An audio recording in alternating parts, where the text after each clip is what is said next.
approach to new technologies. 800-874-9760 or visit online at rrbi.co. UPI reports the Department of Justice on Thursday said it will withhold federal grant money to law enforcement agencies in so-called sanctuary cities unless they assist Homeland Security in deporting undocumented immigrants who their departments identify. In a memo released online, Attorney General Jeff Sessions said multiple municipalities that have refused to comply with federal agencies seeking to deport undocumented immigrants are endangering the safety of officers and the public. He said by forcing police to go into more dangerous situations to rearrest the same criminal, these policies endanger law enforcement officers more than anyone. The Department of Justice is committed to supporting our law enforcement at every level, and that's why we're asking sanctuary jurisdictions to stop making their jobs harder. Earlier this year, the federal government put nearly a dozen cities and counties, along with the California Department of Corrections, on notice that they were subject to being blacklisted from lucrative federal grants that help fund their departments if they did not begin to comply with federal immigration policies. Thursday's announcement stated any municipality that refuses to notify ICE of an undocumented person in their custody or refuses to hold those individuals for up to 48 hours so ICE can take custody of them will be subject to having federal grant applications denied. Born into a devastating world and raised among the crowd, the Cloudwalker assumes a new identity and begins the unrelenting quest for truth. In this epic journey, he discovers dark secrets about aspects of his previous life that he once trusted. Through the Journal of the Cloudwalker, he shares both the traumatic hardships and the eternal beauties of his experiences. Dear Society by the Cloudwalker is available from Amazon.com and all major bookstores. Reuters reports the Trump administration moved on Thursday to make permanent a new questionnaire that asks some U.S. visa applicants to provide their social media handles and detailed biographical and travel history, according to a public notice. The questionnaire rolled out in May as part of an effort to tighten vetting of would-be visitors to the United States and ask for all prior passport numbers, 5 years worth of social media handles, email addresses and phone numbers, and 15 years of biographical information, including addresses, employment, and travel history. The Office of Management and Budget, which must approve most new federal requests of information from the public, initially approved the form on an emergency basis, which allowed its use for up to 6 months rather than the usual 3 years. The State Department published a notice in the Federal Register on Thursday seeking to use the form for the next 3 years. The public has 60 days to comment on the request. The questions are meant to more vigorously evaluate applicants for terrorism, national security-related, or other visa ineligibilities, according to the notice. While the questions are voluntary, the form says failure to provide information may delay or prevent processing of a visa application. The form does not target any particular nationalities. This has been FPP Radio News. Online at fppradio.com. Hailing it as the industry's most innovative product to date, global cosmetics brand Maybelline released its long-awaited Ideal Woman Rubber Mask this week, a thick latex facial covering worn over the head in lieu of makeup. By simply yanking it over your face, you can instantly achieve a fresh look that conforms to Western ideals of beauty. Essentially, you can just roll out of bed, stretch the latex urethane rubber beauty mask over your natural face, and boom, you're ready to start your day. Forget concealer, powder, blush, or mascara.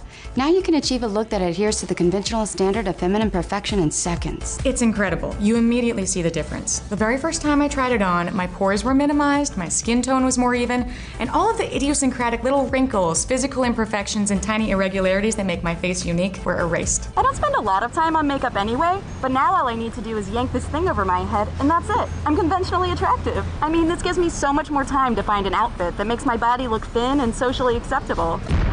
This is the Onion News Network.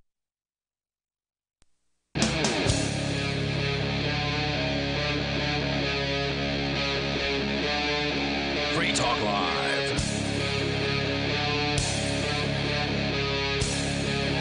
This is Free Talk Live. You're invited to join us on the radio here. You can take control of the airwaves toll free at 855-450-FREE, like freedom. That's 855-450-3733. With you in the studio tonight, it's Ian. And Chris. And Darryl. Chris is back from thinkpenguin.com after a bit of a hiatus as you were traveling about the country going to various Linux conferences and things like that. Well, I actually did, but it was mainly a vacation that I took. It was an actual. Oh, that's right. It was an actual vacation. You hadn't had one in like 10 years. Yeah. You're like me, dude, just working, all the time. Yeah, pretty much. I'm nonstop working, and but if you love what you do, I travel a lot. Is it really like work if you love what you do? Yeah, well, I think it is to a degree, because ultimately, usually when I go to events and things, I don't actually have time for myself. That's so true. It's like you fly there, you do your event, and then you leave. Set you up don't the booth, actually, you talk to people, you go to sleep, you do it again the next day if it's more than one day. I don't want to make it out like I'm doing hard work or anything, but it's certainly it's tiring. I mean, it is tiring. Yeah, it's work. I mean, Darryl and I, we've done lots of outreach booths, and we'll be doing another one coming up at the New Hampshire Cannabis Freedom Festival. At least I presume you're coming along for us for it this time. Yeah, I was planning on. I have a ticket for you, so presumed you would be going. But it's going to be a lot of fun. That's coming up at the end of this month, August 25th through the 27th. And sounds right. They are currently experimenting with taking Bitcoin on their website. They've got it set up there, but I'm just double checking with them sort of behind the scenes to make sure everything's working correctly. So if you buy Bitcoin right now over at nhcanifest.com, you will be a guinea pig. So keep that in mind when you do that. So they just added it to the site. I would not recommend feeding cannabis to your guinea pig, however. Yeah, that could be a little probably not a good idea. So yeah, you can bring up anything you want here on Free Talk Live, and we're going to do a couple follow-ups. Darryl, on the way tonight, you've got an update on Pharma Bro. Yeah. Now, we did talk about this guy, I think, once upon a time, maybe like a year ago, whenever it was that he kind of hit the mainstream. Yeah, Martin Shkreli is his name. He's there's been some interesting news in his life. We'll share that coming up, but first, from Venezuela, and I believe we talked about Venezuela on last Friday's show. Yeah, we were talking about, at the time, the upcoming election that wound up happening Sunday, that I believe you talked about Sunday and Monday. Yeah, we did talk about that, where it was protested. This election was protested by millions of people in the country. Millions went to vote, supposedly, but the opposition says that a lot of the people who went to vote on this thing were being threatened into voting by their government employers. It was basically an election to kind of elect these people who will rewrite the Constitution, essentially? Yes, and only people that were supportive of Nicolas Maduro and wanting to rewrite the Constitution were able to be candidates on the ballot. That's not true. There were the people who were in the opposition from the Maduro government there. They protested. They did not run candidates on purpose because they did not believe that this is a legal thing that is happening. They don't want to lend it any legitimacy. I thought they were simply protesting the actual balloting because they were not able to. No, because I know that there probably would have been some roadblocks put up. Right, and the looming, whenever it's scheduled, presidential election, they may not have one. Well, they might not have one, but there have already been opposition leaders that have been preemptively barred. So we're talking about, that's correct. We're talking about, back up a second, we're talking about Venezuela, right? Because I don't think anybody mentioned it on the air. I apologize. I think I did it initially, but yes, Venezuela. Yeah, he said Venezuela. Oh, did he? Okay. Venezuela's been mentioned numerous times. Where it's getting even worse as time goes on. Do you recall, Darryl, last week, what was the about 8,400? Really? Was that low last week? I thought it was like 10 or 11 or something like that last week. I thought it was 84. I don't know. So this was... Now you're having me question myself. Because last week you didn't remember it either. And I think, anyway, let's say it was 8,000 to 10,000 Bolivar Fuerte per U.S. dollar. This is the black market rate of exchange. The official rate of exchange, as set by the government, there is 10 to 1. So if you walk into a bank with $1 US, or excuse me, they won't do it that way. They will do it there. You walk into a bank with $1 US, they hand you 10 strong Bolivar. Yes. And if you talk to people in the black marketplace, you may get as many, or as of a week ago, you may have gotten as many as 8,000 to 10,000 Bolivar. Wow. For that $1. Now you're looking. You already looked. I am looking. You already looked. I am looking, and I'm just going to say that I'm shocked. It's shocking. It is 18,982. 18,000. Just call it 19,000. Yeah, 19,000 Bolivar Fuerte. It's within the statistical margin of error per dollar. It has, the inflation rate there over the last week has been tremendous. if you bought a sandwich a week ago, that was a good investment because you would not be able to buy a sandwich today. You would be able to buy half of a sandwich for the same price today in Venezuela. It's that bad. And if that's not an indicator that the market is not happy with the elections in Venezuela, I don't know what is. Yeah. Because the government there was, of course, their propaganda is like, the people have come out and have spoken and they have elected their constitutional representatives and they are going forward to a constitutional assembly where we'll rewrite the Constitution, of course, to favor Nicolas Maduro as much as possible and aggregate as much power to that man as they possibly can. Right, but is it really that much different than, say, in the United States where we have an election might have 20% turnout in a municipal election, statewide election might be 40, might be. Presidential election, you're pushing 47, 48, maybe 50% in some states. So, the vast majority of people are not showing up to vote. And let me, sort of explain what I mean, because people might hear 48% voter turnout and then vast majority. Well, that voter turnout is only based off of eligible voters. That's true. There are a larger number of people. Registered voters. 40% of registered voters come out, right? Eligible and voters. Again, eligible because that's a larger pool. Well, New Hampshire, for instance, has same-day voter registration, so everybody over the age of 18 that is not currently incarcerated is eligible to vote. Correct. So they factor that in. But then you've got the people that in some states, because of previous felonies, not eligible. People that are under 18, not eligible. People that have not yet met a residency or domicile threshold, not eligible. So when you factor all of those people in, the voter turnout is less than 40%. Yeah, that's absolutely true. It's somewhere around 30. And I would say that 70% not voting is the vast majority not voting. Yeah. The opposition in Venezuela was saying that they believe that it was maybe about 2 million, 2.5 million that went out to vote. The government was claiming it was 8 million that went out to vote in favor of this constitutional assembly. Anyway, now you've got the price of the currency just falling dramatically, and the AFP reporting Venezuela's money, the bolivar, sinking faster and faster under intensifying political and economic crisis that has left citizens destitute and increasingly desperate. Its depreciation accelerated this week after a disputed vote electing an all-powerful constituent assembly filled with the allies of President Nicolas Maduro, which the opposition and dozens of countries have called illegitimate. On Thursday alone, the bolivar slumped nearly 15% on the black market to be worth $17,000 to $1. So I'm on the Dollar Today website, and I was looking to see if they had a chart showing, what it was 1 week ago. They do, I think.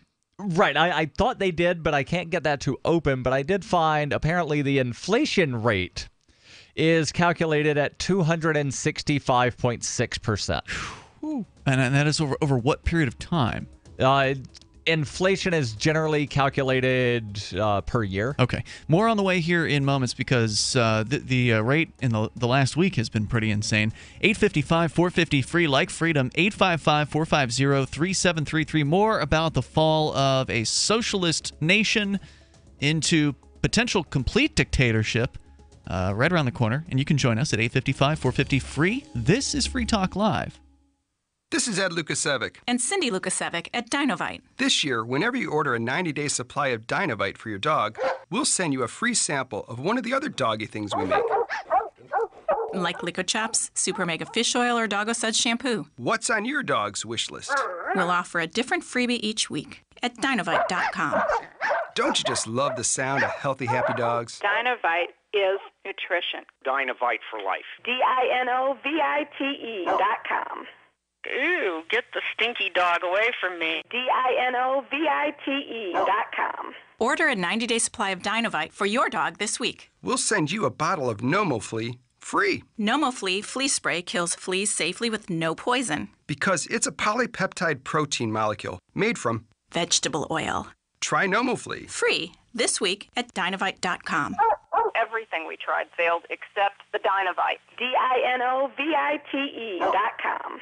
It's been said, any society is only 3 missed meals away from chaos. Those times may be near. Think about it. Our country faces multiple terrorist threats and aggressions from Russia and North Korea. Social unrest and violent marches yet again may lead to looting of stores and city shutdowns. And our crumbling infrastructure leaves our power grid vulnerable to long-term outages from a single cyber attack. When the chaos from any one of these threats arises, the government knows it can't provide during a widespread national emergency. That's why you need your own plan for self-reliance. That's where My Patriot Supply comes in. Get a 4-week survival food supply for only $99. That includes breakfast, lunches, and dinners. Order online at preparewithgcn.com. $99 for 4 weeks of survival food that tastes like homemade cooking and lasts up to 25 years. From My Patriot Supply. Get your kits today at preparewithgcn.com. Free shipping is included. Preparewithgcn.com. The Free State Project has reached its goal of 20,000 liberty lovers who've pledged to move to New Hampshire and get active to achieve liberty in our lifetime. Perhaps you're trying to figure out what part of New Hampshire should be your destination. If so, consider Keene. You'll find more than 150 reasons to move to Keene at move.freekeene.com. Keene is famous for its historic, publicity-generating activism, as well as being the liberty media capital of the world. It's home to freekeene.com, New Hampshire's destination for liberty activism, news, and opinion. For years, we've been compiling over 150 reasons to move to Keene at move.freekeene.com, where you'll learn about some of what's happening here and what makes Keene a great place to live. If you love liberty, you'll probably enjoy anywhere you end up in the Shire. But do your due diligence first. Please visit move.freekeene.com for the full list of over 150 reasons to move to Keene. That's move.freekeene.com. If you want to know the latest about Free Talk Live before we go on the air, all you need to decide is how you want it delivered. It's your choice. Visit news.freetalklive.com. You can get emailed announcements and participate in contests via our email updates list. Plus, we have a Twitter account that you can follow and a Facebook page where you can become a fan. So visit news.freetalklive.com to get news about Free Talk Live as soon as it's announced and the way you want it delivered at news.freetalklive.com. That's news.freetalklive.com. We've all heard about blockchain assets like Dogecoin, Ether, and Ripple. Bitcoin isn't the only player in the blockchain game any longer. And for those of us wondering how to get our hands on these digital assets, finally, there's a solution. Shapeshift.io allows you to buy and sell between your digital assets and Bitcoin instantly between your own digital wallets. I've used it with ease. Shapeshift.io. There's no account or email address needed. You send them the crypto you want to sell. They send back the crypto you want to buy. It's that easy. Shapeshift.io. Help get LRN.FM into more ears. Visit promote.lrn.fm for a free bumper sticker, flyers, banners, graphics, and more. Promote.lrn.fm.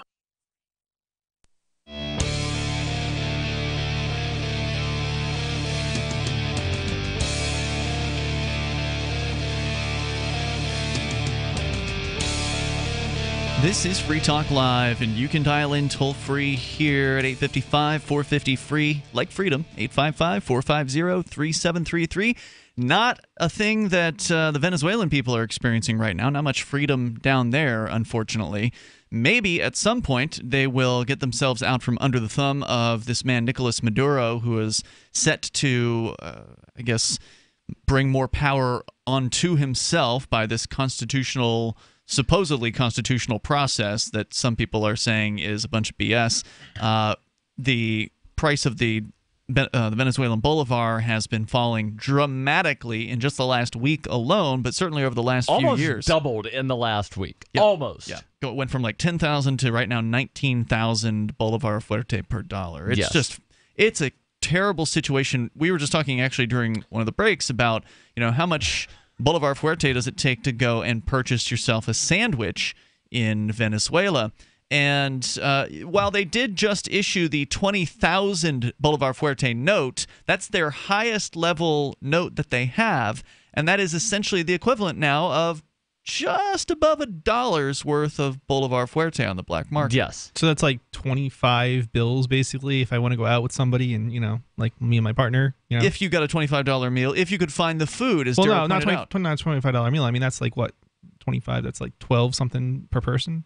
That's not that much. Yeah, no, I see what you're saying. Yeah. If you could find the food, how many restaurants in Venezuela are still operating would be an interesting question to learn about. Oh, Do they even still have restaurants in Venezuela? That's what I'm wondering. We've read a lot of stories about kind of the fall of the socialist nation of Venezuela, and one of the toy stores were nationalized because they were trying to sell things, at what would cover their cost, and they were alleged to have been price gouging.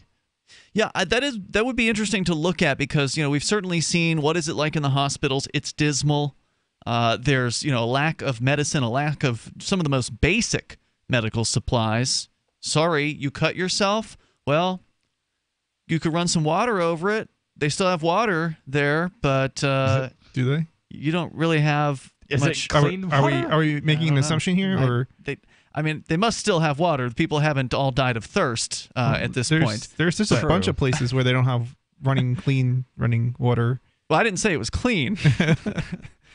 I just said they probably he did have not water. say it was clean or running. That's true. Just that they have it. And, in some places, at least. That the ocean is right there. Yeah, so that's true. There's water.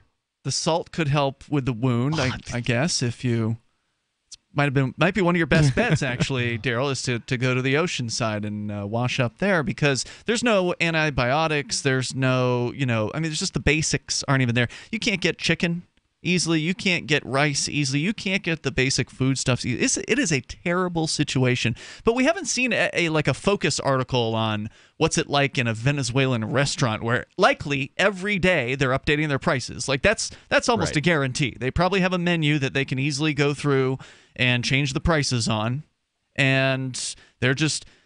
Or, a lot of the fancy restaurants, they don't even put prices on the menu. That's true. Maybe they're all going to that. And then there's the thing of, if you have to ask how much it is, you can't afford it. So back to the story here about what's happening in Venezuela with the Bolivar. It is looking really bleak, as it has been, but even more so within the last week since this sort of bunk election that they were holding last weekend. The decline has been dizzying, according to the AFP, yet largely ignored by the government, which uses the official rate fixed weekly. Oh, well, this is news, Darryl. This story is claiming that the official rate is now being changed weekly in Venezuela, and that the official rate is now 2,870 Bolivar Fuerte to the U.S. dollar. That's according to the AFP. Now that's interesting because that information had not crossed our desk in any way, and we've been covering the Venezuelan situation in some level of detail. Yes, more so certainly than a lot of people. Is that maybe an error in the that reporting? Is worth looking at. They may have gone to the unofficial site and then said. Based on that? I don't think so because, well, look. That would make more sense, right? We need to dig a little further into that because that is still a fraction of what the actual black market rate is. But if the government has adjusted from 10 to 2,800 in just the last basically year or so, because it's only been like a year and a half or so since they changed it from 6.3 Bolivar Fuerte per dollar to 10. It took them a long time to go from 6.3 to 10, and now apparently they've jumped it up again. We'll see if we can double verify that. But ordinary Venezuelans, however, refer only to the black market rate that they have access to, which they call the dólar negro, or black dollar. Quote, every time the black dollar goes up, you're poorer, resignedly said Juan Zabala, an executive at a reinsurance business in Caracas. His salary is 800,000 bolivars per month. On Thursday, that was worth $47 U.S., at the parallel rate. A year ago, it was 200. Wow. The inexorable dive of the money was one of the most discussed signs of the uncertainty created by the appointment of the Constituent Assembly, which starts work today. By the way, Friday today. As a result, those Venezuelans who are able to are hoarding U.S. dollars. Quote, people are protecting the little they have left, said economics expert Astrobal Oliveros of the Ecoatlantica firm. He told that to AFP. But Zabala, who is considered comparatively well off, and other Venezuelans struggling with their evaporating money, said they now spent all they earn. All of what they earn is spent on food. That's correct. What else? Spent on food. A kilo, 2 pounds of rice, for instance, costs 17,000 bolivars. The crisis biting into Venezuela since 2014 came from a slide in the global prices for oil, exports of which account for 96% of its revenues. The government has sought to monopolize dollars. Now, this is always what the media points to as the result, or the reason why Venezuela is in such dire straits. Oh, it's the oil. The price went down of oil, and so therefore Venezuela is just, they're going to have to be eating rice if they can find it. And no, that's not the whole explanation for what has gone wrong in this country. That's the easy explanation, because when the price was high and they were getting all of their bills paid and having extra money, things were fine. The price just sort of dropped very quickly, and then, oh crap, we can't pay our bills. And instead of then saying, all right, we're going to get rid of some of these programs, that's when they started the double down and the spiral. So wait, 96% is of their government's or the economy's funds come from oil? That's the claim of this. Because that's insane. No wonder why their economy is tanking. Part of the reason for that, though, is because of all the nationalization. It's because... Oh, I'm sure that's not helping. Right. Well, the Venezuelan government has literally nationalized, I believe it's hundreds of companies. Yes. And they're running them all into the ground. I mean, of course, the government can't run a company. Right. We were talking not too long ago, and before I get into what we talked a couple weeks ago about the bakeries, the United States federal government bankrupted a whorehouse. The United States federal government took over a whorehouse in Nevada, and then it went bankrupt. Was this recent? This was in the 90s. Wow. There's more on the way here. If you can't even sell sex, you have failed. Yeah. And then you have failed there was the story we were talking about in Venezuela recently, where they went into the bakeries because some of your sweets have too much, not our flour. They did that. More coming up. If there's a toxic chemical, biological, gas smoke emergency while traveling, at home, or on your job, are you protected? Are you prepared? There are over 400,000 fires in the USA every year. Up to 85% of all deaths in a fire are due to smoke inhalation. 3 minutes without air, and we as humans will die. Be prepared and escape safely with our Safe Escape smoke hoods, giving you up to 60 minutes of breathable air protection. Order yours online at ase-safety.com. That's ase-safety.com. And get up to 40% off, plus free shipping. Is that Ellen painting her garage? Yesterday she was trimming her hedges. What's her secret? I heard she was eating this new super berry called the aronia berry. Aronia what? Aronia berries from superberries.com. They're known for having one of the highest levels of antioxidants that helps with overall wellness. Where can we get them? Go to superberries.com/radio. And right now we get a free smoothie recipe book with our order. Plus we can save $4 at checkout. I can't wait. I've got lots of projects I need to get done. Yes, you do. Choose health. Eat purple. Superberries.com. This is Michael Dean from the Freedom Fiends. I've run websites since 1996 and have used over a dozen web hosts in that time. AgristHosting.com is the only one that hasn't broken my heart. Agrist Hosting's uptime and service is stellar, and their DDoS mitigation is the best I've seen. That's important because if you tell the truth in this world, you'll ruffle feathers. And some people will try dirty tricks to silence your voice. No matter what the haters hit us with, Agrist Hosting keeps our websites online. If you have a mission-critical commercial presence or a world-changing activism site, you cannot tolerate any skullduggery. So go with agristhosting.com. Have a WordPress or blog site, but you're not satisfied with performance or uptime? Or just want raw hosting? Want to pay with Bitcoin? Agrist Hosting specializes in high-performance hosting with personalized service. Go to agristhosting.com and click on the button that says Get Hosted. That's agristhosting.com.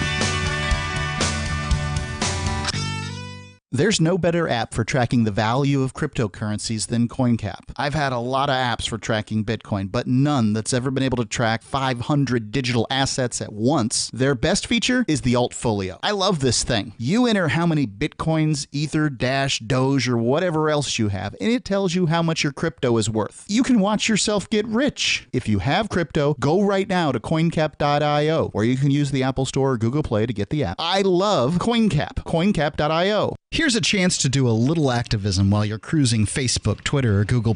Between the LOL cats, the recipes, the hot girls, and the inspirational sunrise memes, Free Talk Live's posts pass by your newsfeed. Like them, comment. It gives us more exposure. If you don't see our posts, click like at facebook.freetalklive.com and then hover over it to click Get Notifications. It's an easy way to spread the ideas of liberty a bit further. I know you're busy, but you can spare that 1/10 of a calorie it takes to click on something. facebook.freetalklive.com. Is spreading the message of liberty, cryptocurrency, and peace around the globe worth $2 per month to you? As you may already know, in addition to our internet feed, LRN.FM broadcasts on free-to-air satellite across North and Central America, as well as Sub-Saharan Africa. And we've been available on satellite for free 24/7 since 2010. The LRN.FM free-to-air satellite signal is reaching some of the most oppressive regimes in the world, and there's no doubt our ideas are making an impact. You can learn more about the channel's impact by watching the 3-minute video at fund.lrn.fm. If you'd like to help free minds globally with our ideas of liberty, cryptocurrency, and peace, you can donate as little as $2 per month via fund.lrn.fm. You can help us continue and expand our satellite broadcast to multiple continents. Visit fund.lrn.fm today, and thank you for your help. Don't forget to share the link on social media. That's fund.lrn.fm. This is the Liberty Radio Network, broadcasting the latest liberty-oriented audio content 24 hours a day at LRN.FM.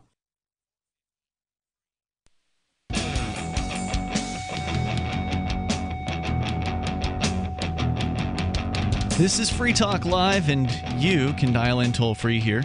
Bring up anything you want. Our number is 855-450-FREE, like freedom. That's 855-450-3733. To try to understand, to try to wrap one's mind around socialist economics. That's what we've been doing here over the break, and we're going to... And exchange rates. Apparently, there are two of them. Different exchange rates. So this is something that are both official. Right. So this was the confusion that we had in the last segment, where we were in the middle talking about an article from the AFP, which was written today.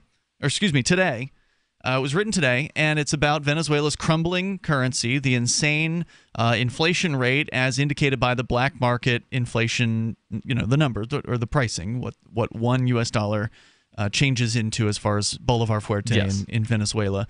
And the article stated at one point here that the official exchange rate in Venezuela is set by the government weekly, and that it's currently 2,870 to $1 US, 2,870 Bolivar Fuerte to $1 US, and that took us aside, back for a moment. We were like, wait a minute, we thought it was 10 to 1. Right. And then we go on Google and you look for the exchange rate, Venezuelan Bolivar to US dollar, and it's 10 to 1. Right. But then you go to dollartoday.com, and you can see that 2870 rate for DCOM. So we looked up DCOM, and then we also found that there's a what was it? Pro. DIPRO. And I found that because CNBC, the first thing that I saw was an article from CNBC from March of this year that says the Venezuelan Bolivar currently trades, and again, remember, this is March, currently trades at around $710 US per the DCOM exchange rate, and at $10 under the DPRO rate, Venezuela's other official exchange rate. You said $710 US. You meant $1 US turned at that time into 710 Bolivar Fuerte. Right. They said the Venezuelan Bolivar trades at 710 USD. So 710 Bolivar gets you $1 USD. Right. Okay. Got it. And I've got some distinctions here between the DPRO. That was in March. So I've got some distinctions here between the DPRO and the DCOM. So we're going to learn about Venezuela's insane system where one Bolivar Fuerte is worth two different prices according to the government, right? Depending on what you're using it for. We'll get into it here, but I want to tell you about a money that's actually sane in comparison, which is Dash. It's digital cash. It is a international cryptocurrency. It's one of those things that sort of spawned from Bitcoin, the granddaddy of all cryptocurrencies. But digital cash is doing something different. They are marketing themselves very specifically as this concept of a digital money platform that is designed to replace cash and to help people like you manage your own wealth. It's fast, private, and easy. Fees are low, and transactions are fast or can even be confirmed instantly. You can pay anyone, anywhere in the world, anytime for just pennies on the dollar. Dash is decentralized and run by users who earn rewards for helping run the network and make governance decisions. Anyone can invest in Dash and earn rewards for helping run the Dash network. Join Dash and help create a better financial system for everyone. You can take back control over your financial future today. So find out more at Dash.org. There's a lot of momentum behind Dash right now. Go to Dash.org and learn more there. We're going to tell you more about the insane Venezuelan money system here in moments. It's even crazier than we thought that it was. But we'll tell you about that coming up. First, we've got Bill in California listening to KVLI.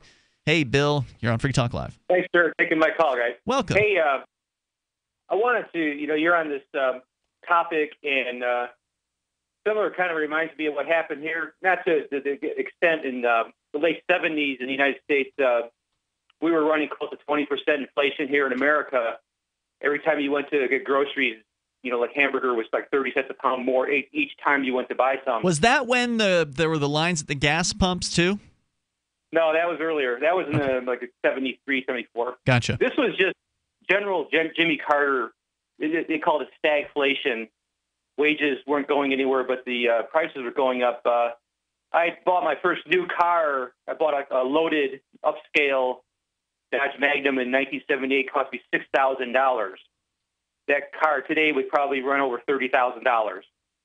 So that gives you the scale of where and then I was making $19 an hour at the time as a journeyman carpenter too. So you can see kind of my wages would to keep up with that. I would have to make over $100 an hour now, for that kind of buying power. But what I wanted to call in about was right now the stock market at the level, the bubble that is about to burst in the stock market here.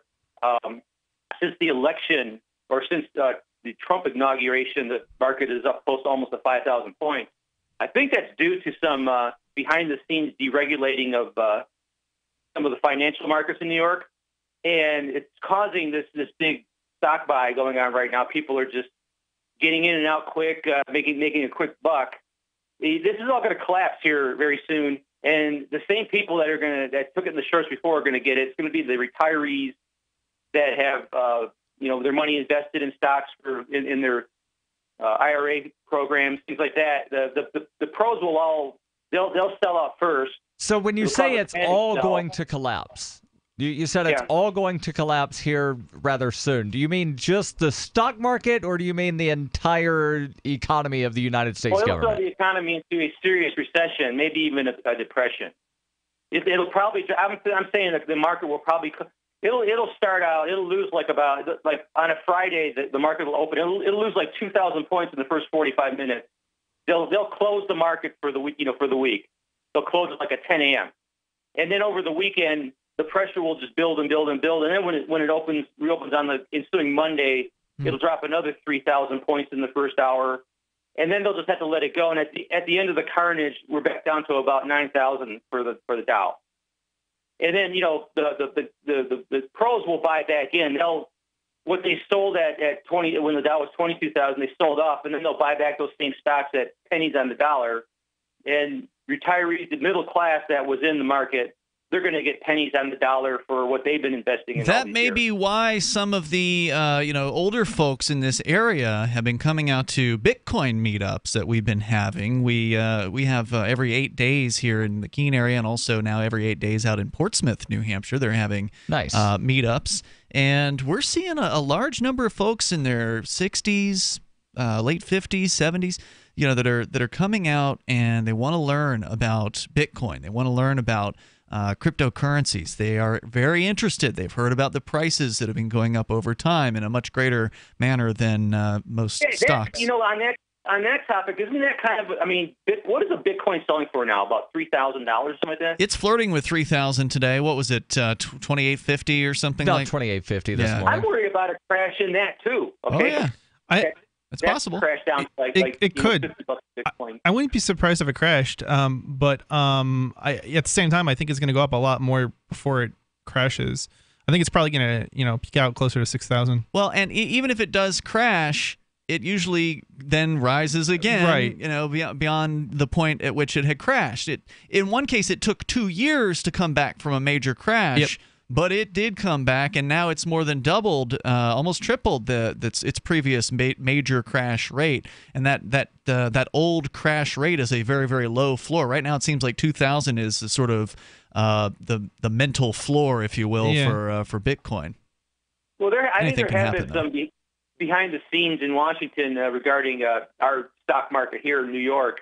I don't. I mean, speculation going on causing this recent run up. And well, that's one of the problems with the stock market, right? Is that if you're not on the inside track, then you're just rolling dice, as far as I'm concerned. I know that Donald Trump knows a lot of people in the markets in New York and Manhattan. That was his crowd. That's the people he socialized with, and I think that those people are really, really making big fortunes right now, and it's going to be on the backs of the rest of America and the world too. One quick more thought before you cut me. I wanted to bring up Philippines for a second. You haven't mentioned that in your show.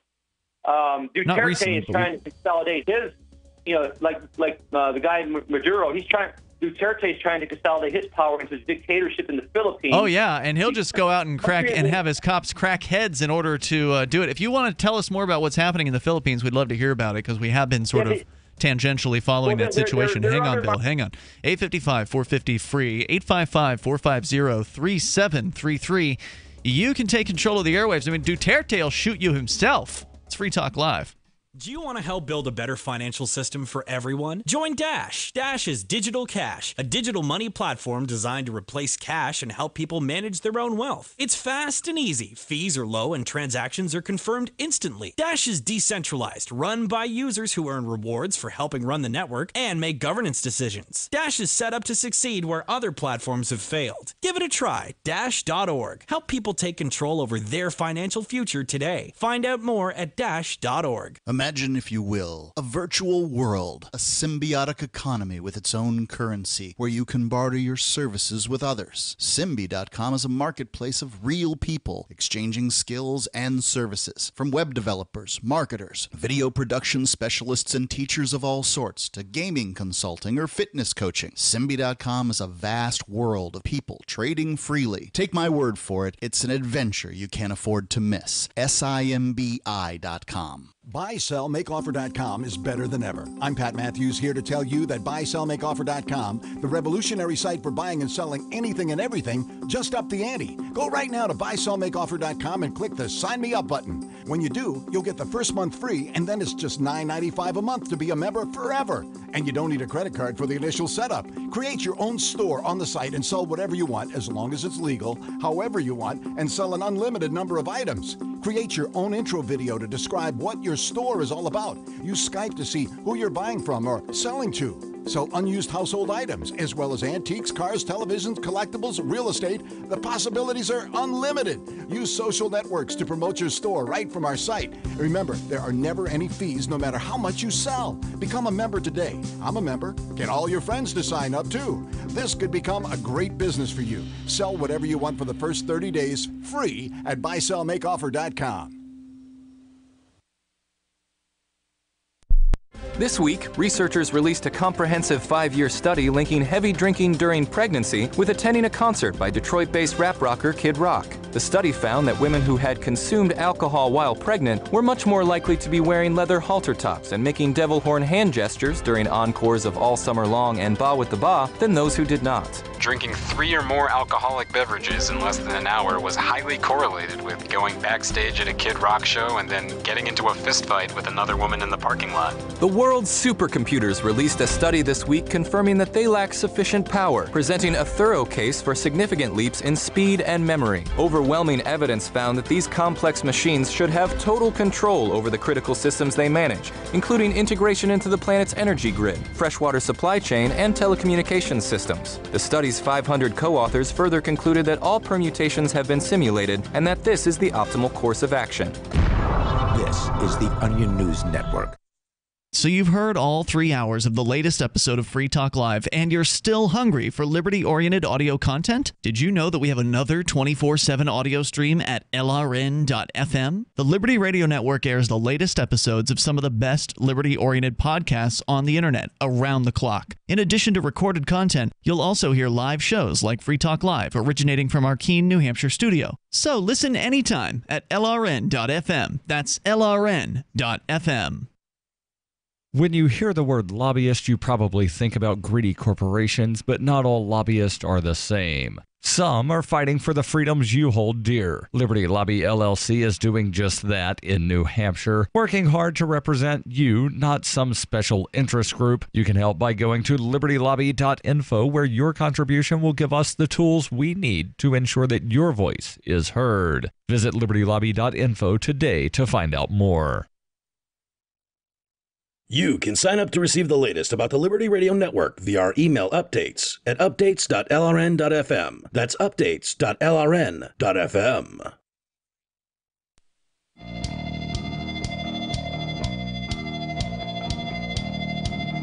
This is Free Talk Live.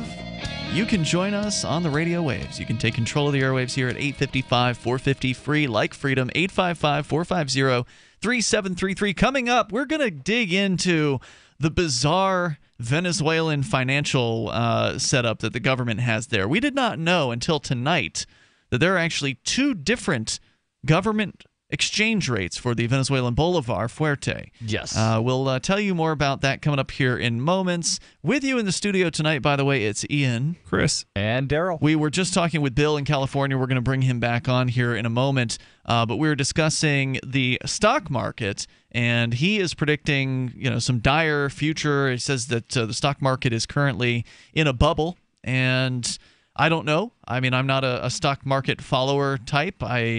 Honestly, I didn't even know that it was hitting record levels. Apparently, it is in recent days. And so inevitably that does bring about a lot of fear about what could possibly happen as far as the price and what would happen if it crashed and people lost their savings and investments and all of that. It's no good. So you got to look at other options. And getting your money out of the old money system is now possible. It's so important to point out. That's one of the things that makes Bitcoin, besides the fact that Bitcoin is decentralized and, cryptographically secure, and, it's been around for almost a decade now, and it's amazing and a tremendous success story. It allows you fundamentally to leave the old money system behind, because you can put your money into Bitcoin, for instance. You can learn more about Bitcoin at bitcoin.com. Get the basics about it, and even if you're an expert, you can get the latest news and stuff like that over there at bitcoin.com. But anything that you put into Bitcoin, any money that you put into Bitcoin, it is now out of the purview of the banks and the governments of the world. They don't get to decide. There's no Nicolas Maduro ruling over Bitcoin, or Barack Obama, or George Bush, or Donald Trump. No one man or group of men is in charge of this thing, and that means that as far as an investment is concerned, it can do very, very well. Now, it could fail completely. Obviously, anything can happen. But over time, especially over the last couple of years, Bitcoin has been the best investment, as I understand it, on the face of the planet. So anyway, back to Bill. Check out bitcoin.com if you're interested in learning more about that. But Bill, in California, you wanted to tell us about Duterte, Rodrigo Duterte, the president of the Philippines. What's going on over there now? Yeah. Okay, as of I believe it is around May 24th, thereabouts, he had declared martial law in most of the populated areas of the country. Uh-oh.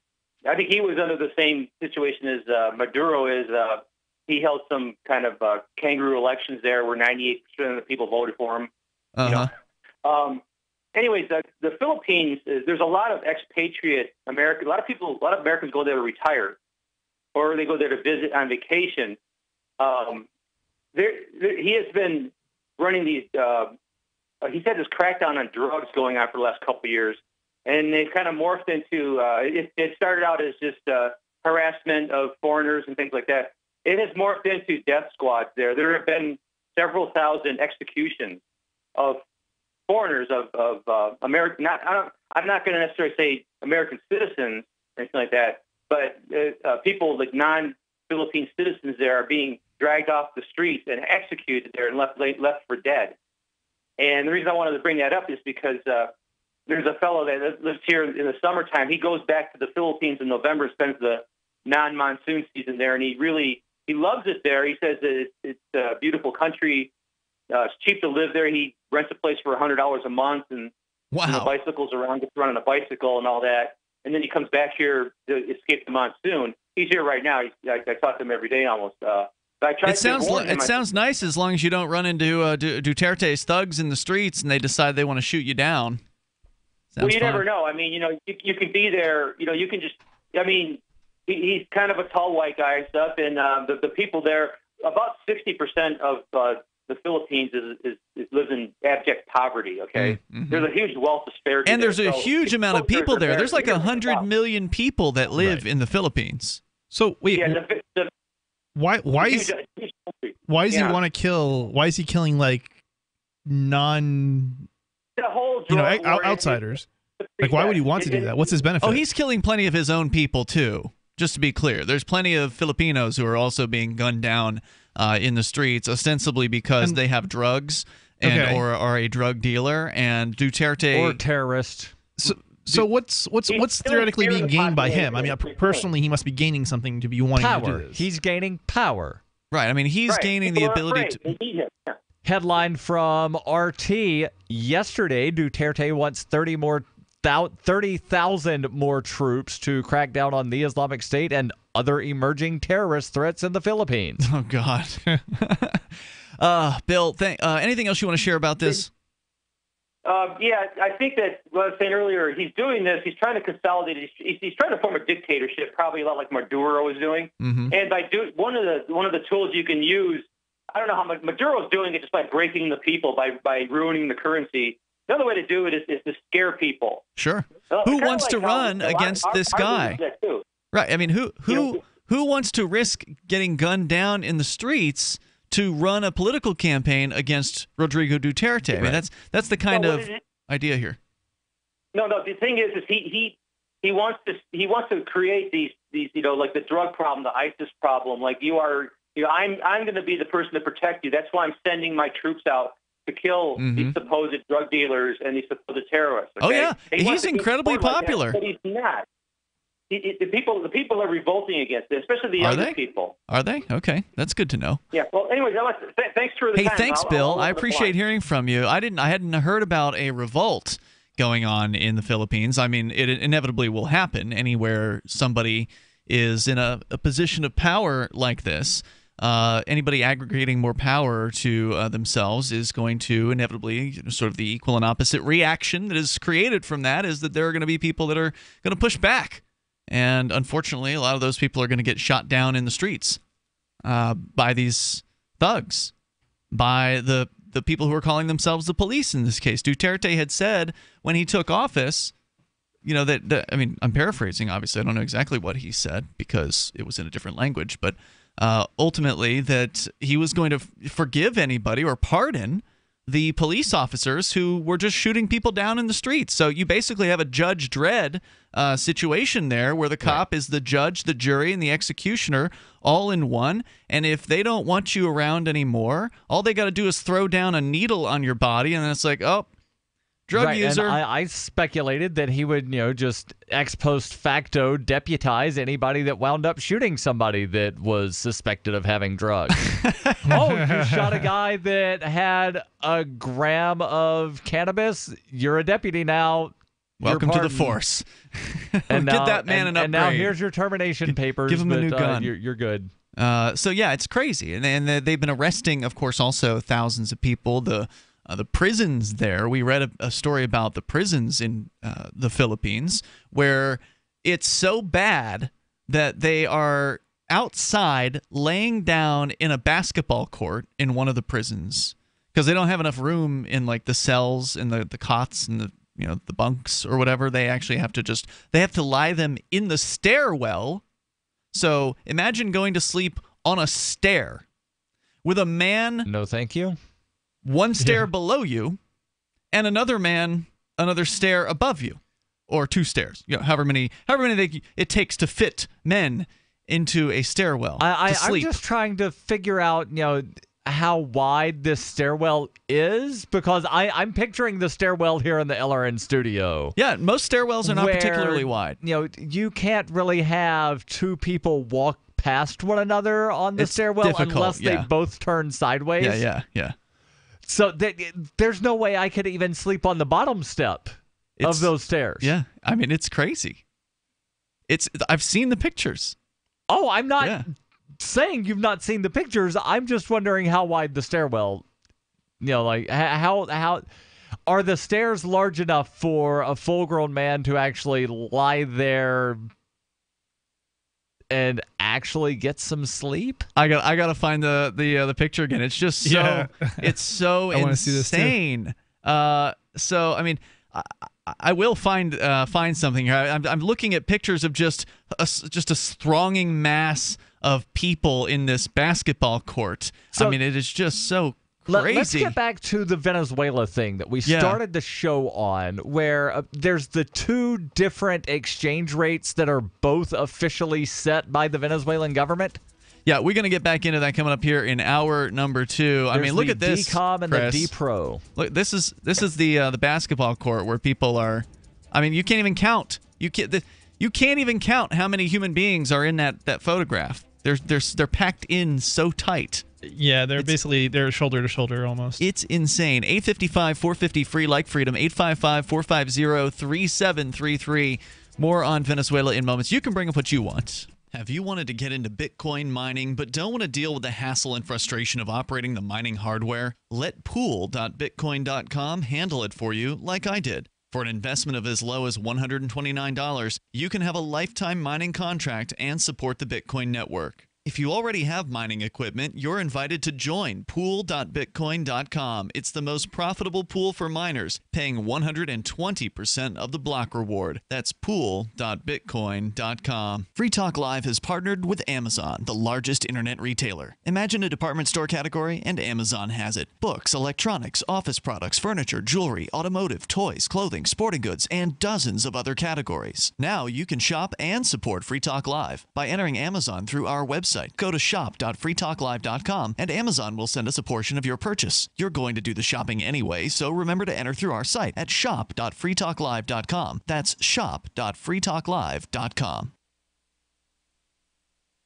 Imagine, if you will, a virtual world, a symbiotic economy with its own currency, where you can barter your services with others. Symbi.com is a marketplace of real people exchanging skills and services, from web developers, marketers, video production specialists, and teachers of all sorts, to gaming consulting or fitness coaching. Symbi.com is a vast world of people trading freely. Take my word for it, it's an adventure you can't afford to miss. Simbi.com.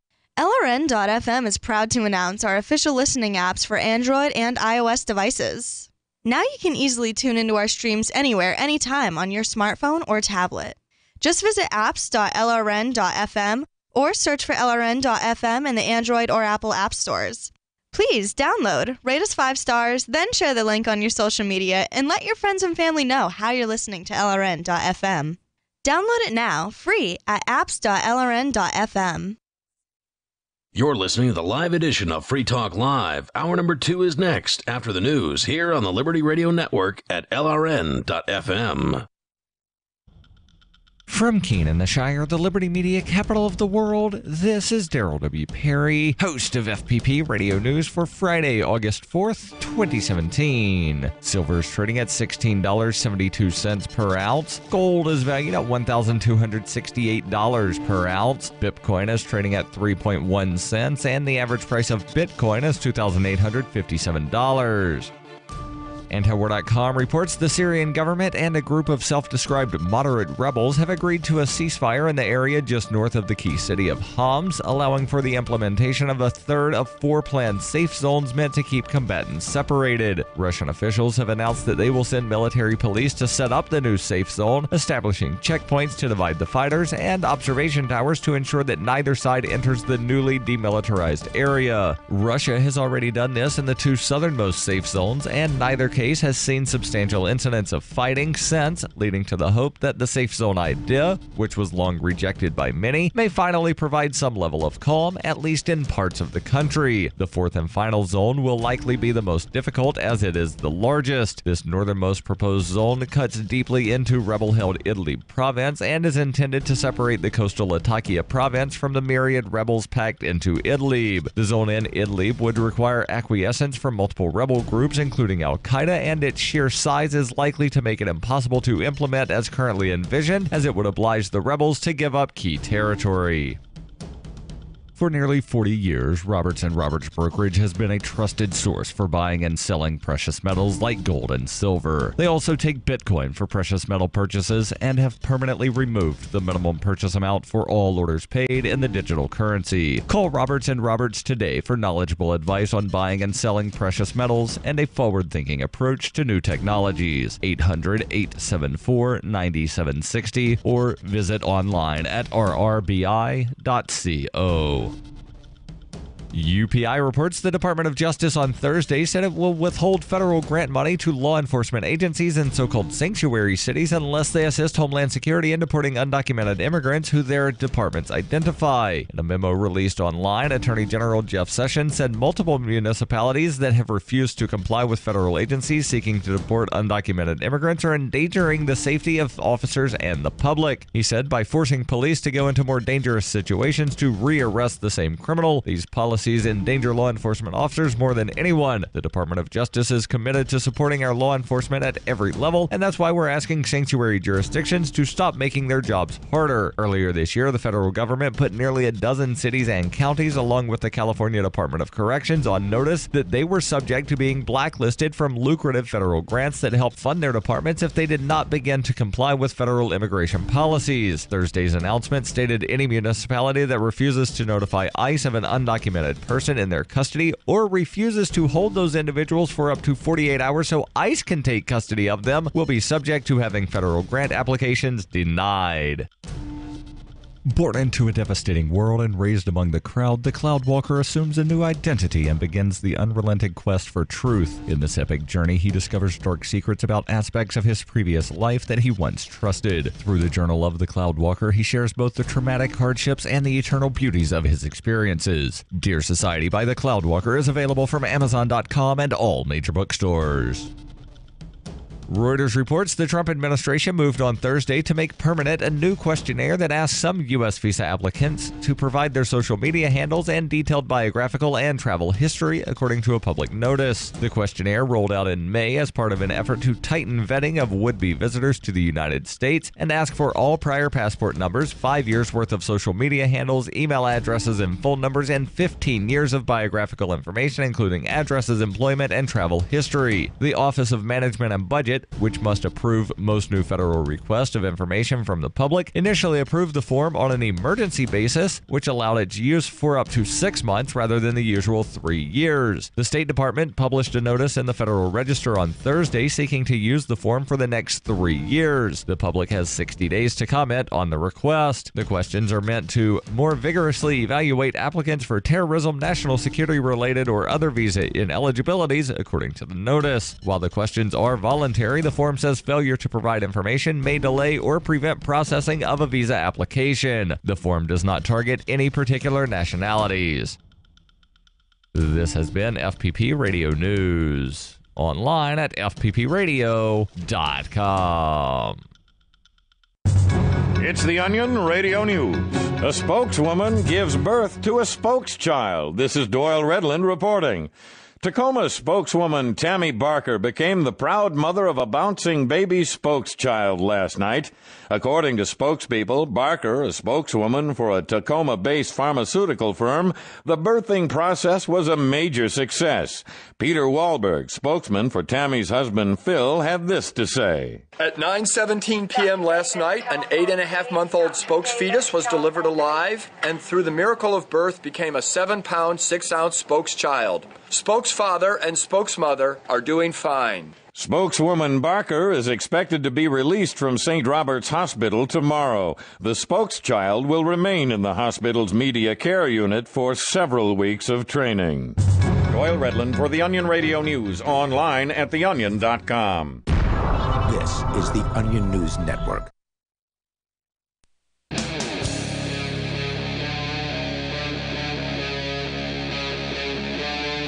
Free Talk Live. It is Free Talk Live, and we're launching into the second hour of the program. Of course, you're invited to join us here on the radio. Our toll-free number is 855-450-FREE. Like freedom, that's 855-450-3733. With you in the studio tonight, you've got Ian, Chris, and Darryl. Last hour, we started talking about Venezuela and just the absolutely dire financial, economic circumstances that that country and the people there are in right now, and it's just getting worse. The black market exchange rate for $1 to the so-called strong bolivar is now over strong like bull. Over 18,000. It's close to 19,000 bolivar fuerte per U.S. dollar. An insane rate of inflation. Last week, we talked about Venezuela on Friday, so 1 week ago, and it was just over 10,000 bolivar fuerte per U.S. dollar at that time.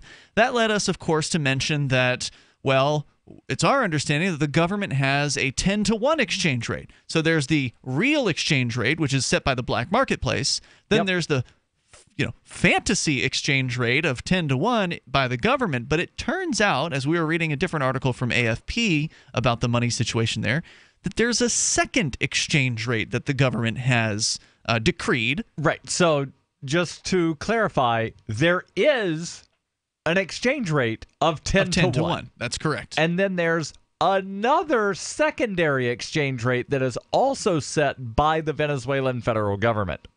Correct. So the two rates are DCOM, DICOM, and DPRO, DIPRO.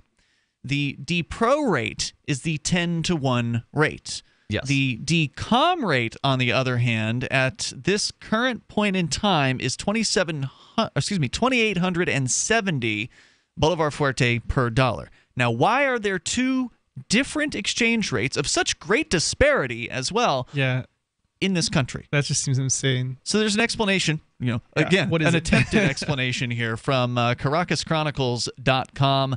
This is from 2016, so keep in mind the numbers here are going to be very different from then compared to what they are now. But it was March of 2016 when this story came out. The head of Venezuelan's economics team, Miguel Perez Abad, has announced that a new foreign exchange system now will be created with two official rates. If you love new weird acronyms, the minister has a treat for you. The stronger rate will be called the DPRO, which Perez Abad explains stands for Tipo de Cambio Protegido. Don't ask why it's DPRO and not TPRO. We don't know either. This rate will start at 10 Venezuelan bolivar per U.S. dollar. So basically, it's just a new name for the old, what they call the Senasex rate. Except this one will, quote, be progressively adjusted over time, unquote, or so they said. Mm-hmm. In theory, DPRO will be the prevailing rate for imports of essential goods such as food and medication, and the raw materials for their production, Social Security pensions for Venezuelans abroad, imports related to sports, health, and culture, and Venezuelan students abroad. So let me see if I understand this correctly so far. In this scenario, Ian, unfortunately, you're going to have to be Venezuela. Okay, I'm sorry. And I'm going to be Cuba. All right. I send you some goods, and we do business on this 10-to-1 exchange rate? Supposedly. Yeah. Okay. Okay, that's all you were clarifying. Okay, gotcha. Yeah, Right, for imports. now, Yeah. and then I'll have more questions Okay, got it. later. So then there's the other rate, the second and weaker rate called DCOM, D-I-C-O-M, for tipo de cambio complementario. This will be a floating rate and will open, again, this was a year ago, at 206 Bolivar Fuerte per dollar. Now it's 2,800. Yes. They say here, no, really, it will float free as a bird. The minister said it would. DCOM will be used for everything not included in the D-Pro. Imports of non-essential goods. So not all imports will apply to one or the other. It's going to be split. So it's whatever the government determines is non-essential versus essential. Right. You don't actually need to have wheat because, see, Nicolas Maduro has some wheat, and bakers, you have to use like 80% of his wheat. Foreign currency for Venezuelan travelers. Currency sales for diplomatic missions, proceeds from exports, basic industries, and other non-oil entities, as well as foreign oil companies and the sales of hydrocarbons. So now you know that there are two rates in Venezuela officially, and you have some concept of the differences between them, which appears to be completely arbitrary and political. Right, and I found something from the Economist Intelligence Unit that describes DCOM as the official rate for private sector operations. So it makes it sound like this 10-to-1 is when governments interact with one another, it's 10-to-1, and when if Chris were just some guy that lived in Caracas, and you're this mythical Venezuelan entity, and he went to buy stuff from you, you could do that 27-to-1 rate because that would be private. I don't know, man. I'm still not clear, even after having read and then there's the black market rate that's nearly 20,000. So there are really three different exchange rates. It says here that with price and exchange controls in place, having two rates with one floating and the other anchored at a level 95% lower is simply suicidal. It legalizes a massive increase of controlled prices and large price distortions. And because the government continues to sell the bulk of its dollars at a rate much lower, it does nothing to address the enormous deficit that drives central bank money printing it, and with it runaway inflation. As it stands right now, this does the opposite of what economic textbooks say about devaluations in rich oil economies, a devaluation that increases the fiscal deficit. It's quite an achievement. So, to me, I'm not an economist. I'm not at all. I mean, I haven't even finished reading economics in one lesson. But I can understand enough to know that a thing is worth what somebody's willing to pay for it.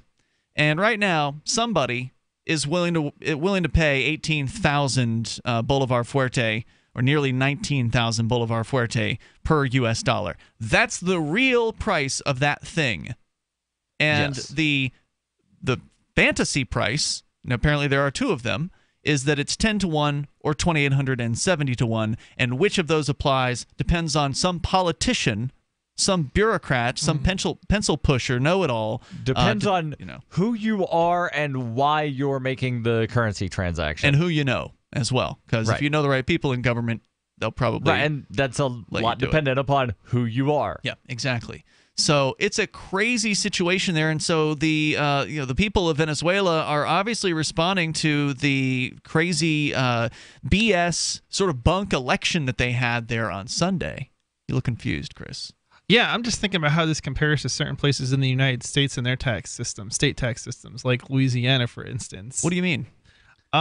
They've got some really crazy tax systems where there's like multiple taxes. So like for example in but Louisiana doesn't have their own exchange rate. They don't, but they sort of do similar kind of weird stuff where if you, like, for example, okay, I had a business sort of that was in Louisiana, and in order to run a wire... Was this your computer repair? Yeah. So in order to run a wire in the wall, it was there was a certain amount of tax collected. But if you ran it outside the wall, there was another set of tax collected. But there's also which one was cheaper? I don't remember. But there's also because if the one that was outside of the wall was cheaper, you see wires running everywhere, right? Right. But the point is that there's also then 3 different taxes. There's like a local tax, there's a city and parish. Don't forget the parish tax. Yeah, parish tax. Let's see. Yeah, city, parish, and state tax. And then if you're in, I'm trying to think where that was. Probably Orleans. Yeah, New Orleans. There's actually 3 different cities right there. So we were a mobile operation. So that means there's also another 3 different. So you end up having like 12, 15, some ridiculous number of taxes. So if you were a mobile operation, that meant that whatever customer's house you went to, you'd have to collect differing taxes for each theoretically, location. Yeah. So anyway, but it gets even more complicated because there's also these things called tax holidays. Anyway, where it's illegal to collect a tax on a tax holiday, right? Something like that, but it only applies to some items, not all items. Of course. All right, more coming up here in moments. 855-450 free like freedom. 855-450-3733. More economic insanity on the way, and you can take control of the airwaves. Bring up what you want. It's Free Talk Live. So when we brought him home, we didn't realize that Bear, the rescue dog, was actually sick. He had very flaky skin. He was dropping a lot of fur. The vet wanted to do steroid injections, special dog food. Nothing seemed to work. So I've been hearing Dinovite on the radio for years. Petey stopped eating. All his hair fell out. Itching, licking, missing fur. DINOVITE.com. 859-428-1000. And then it finally sunk in. Oh, you're talking about hair and skin. And all right, I'll try it. Well, it took probably 6 weeks, but after we started using Dinovite, no more flaky skin. He doesn't scratch and itch, and he started to put weight on. It was awesome. Dinovite is nutrition. Every rescue dog in America deserves Dinovite for 90 days. I wish that we would have started the Dinovite right away. It would have been so much easier. 859-428-1000. DINOVITE.com. It's about time something new came along for better selling and buying online. And I found it. What now, Marge? It's buysellmakeoffer.com. Never heard of it. It's a brand new company. That's why you've never heard of it. It's the newest and best way to sell any products online. I did all the research. Sell my car? Yes. Our home? Yep. My golf bag? Your golf clubs. All of them. How about your purse collection hoard? Hey, now. You said any product. Right. I did. We get 30 days free. And membership is only $9.95. Yep. And buysellmakeoffer.com will never charge item fees, ever. Never. And this is cool. Listen to this. You can even use Skype or video to show your items. That's cool. Yes.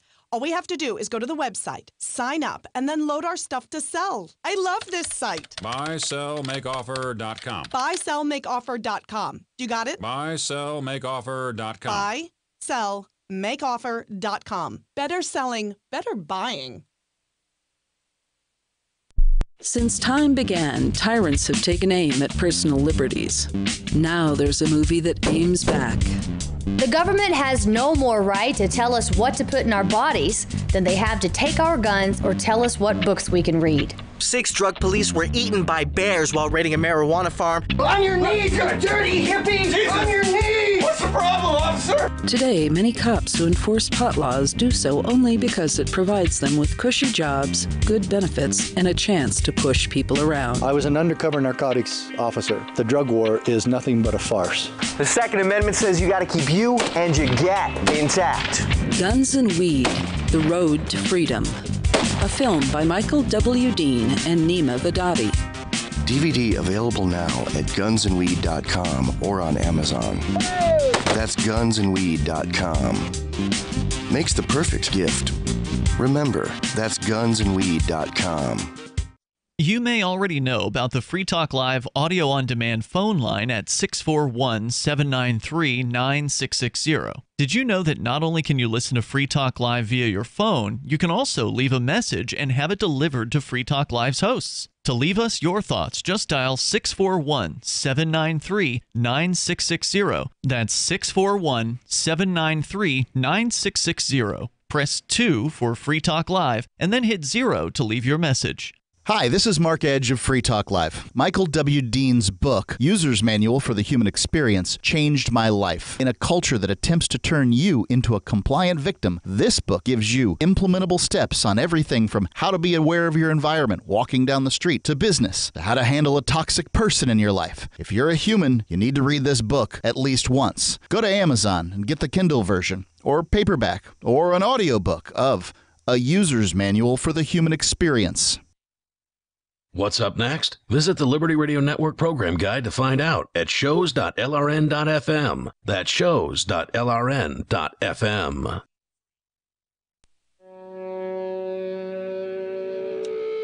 don't think I've ever played Kiss. It's Free Talk Live. You can bring up whatever you want here. Our toll-free number here is 855-450-FREE. Like freedom. That's 855-450-3733. We do have Skype, so feel free to Skype on in here at Skype username LRN.FM. And do want you to know about Simbi.com. You don't need money to do business on Simbi.com. It's a slick and easy-to-use marketplace where you can trade your talents for other people's services and abilities.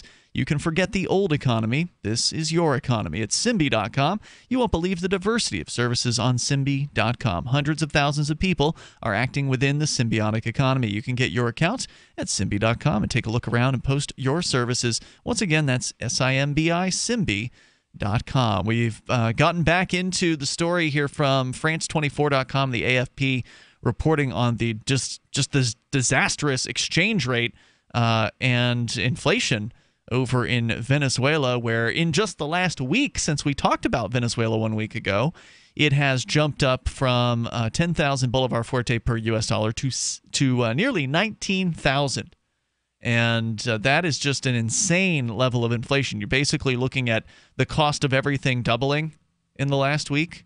Basically, in Venezuela, anything you buy on the black market, that is, which is pretty much everything. If you want to get any kind of choice in food or whatever little bit of medication might remain in the country because it's been smuggled in, then that's how you have to get it. Yeah, store shelves are empty, right? So in a lot of cases, they certainly are, but you can't prove it because if you're caught taking pictures of store shelves, you're going to jail. I'm pretty sure I've seen pictures of this. Oh, yeah. They've been snuck out. I said if you're caught. Sure. They have, cops who are monitoring not only the inside of the store, but also the lines outside. You're also not allowed to take a picture of the line of people outside. Correct. Because they don't want anyone else in the world to know just how bad things really are there. I mean, it's just a crazy situation. So they were talking about sort of what's happening to professionals in Venezuela, those people that still have a job. They're seeing their money that they're getting in their paycheck devalued constantly. They're not getting increases in pay. So if you're making, as they give the example here, one guy is making 800,000 Bolivar per month, which a year ago was worth $200 US. It's now worth $47 at the parallel rate, which I believe is that I believe that's the 2870. I'm not sure. Sounds about right. Yeah. I'm not doing the math in my head here, but according to the International Monetary Fund, the situation in Venezuela is expected to get worse, with inflation expected to go above 700% this year. In June, Nicolas Maduro had tried to clamp down on the black market trade in dollars, although auctions of greenbacks at the weekly fixed rate known as DCOM. There's also the other official rate, the 10 bolivars per dollar, reserved for food and medicine imports. Zabala, who spends 10% of his income on diabetes treatment, says, quote, things are going up in price faster than salaries, unquote. Maduro has vowed that a new constitution the Constituent Assembly is tasked with writing will wean Venezuela off its oil dependency and restart the industry, which is operating at only 30% of capacity. Now, Darryl, how would it be that a rewriting of a constitution is going to restart any industry?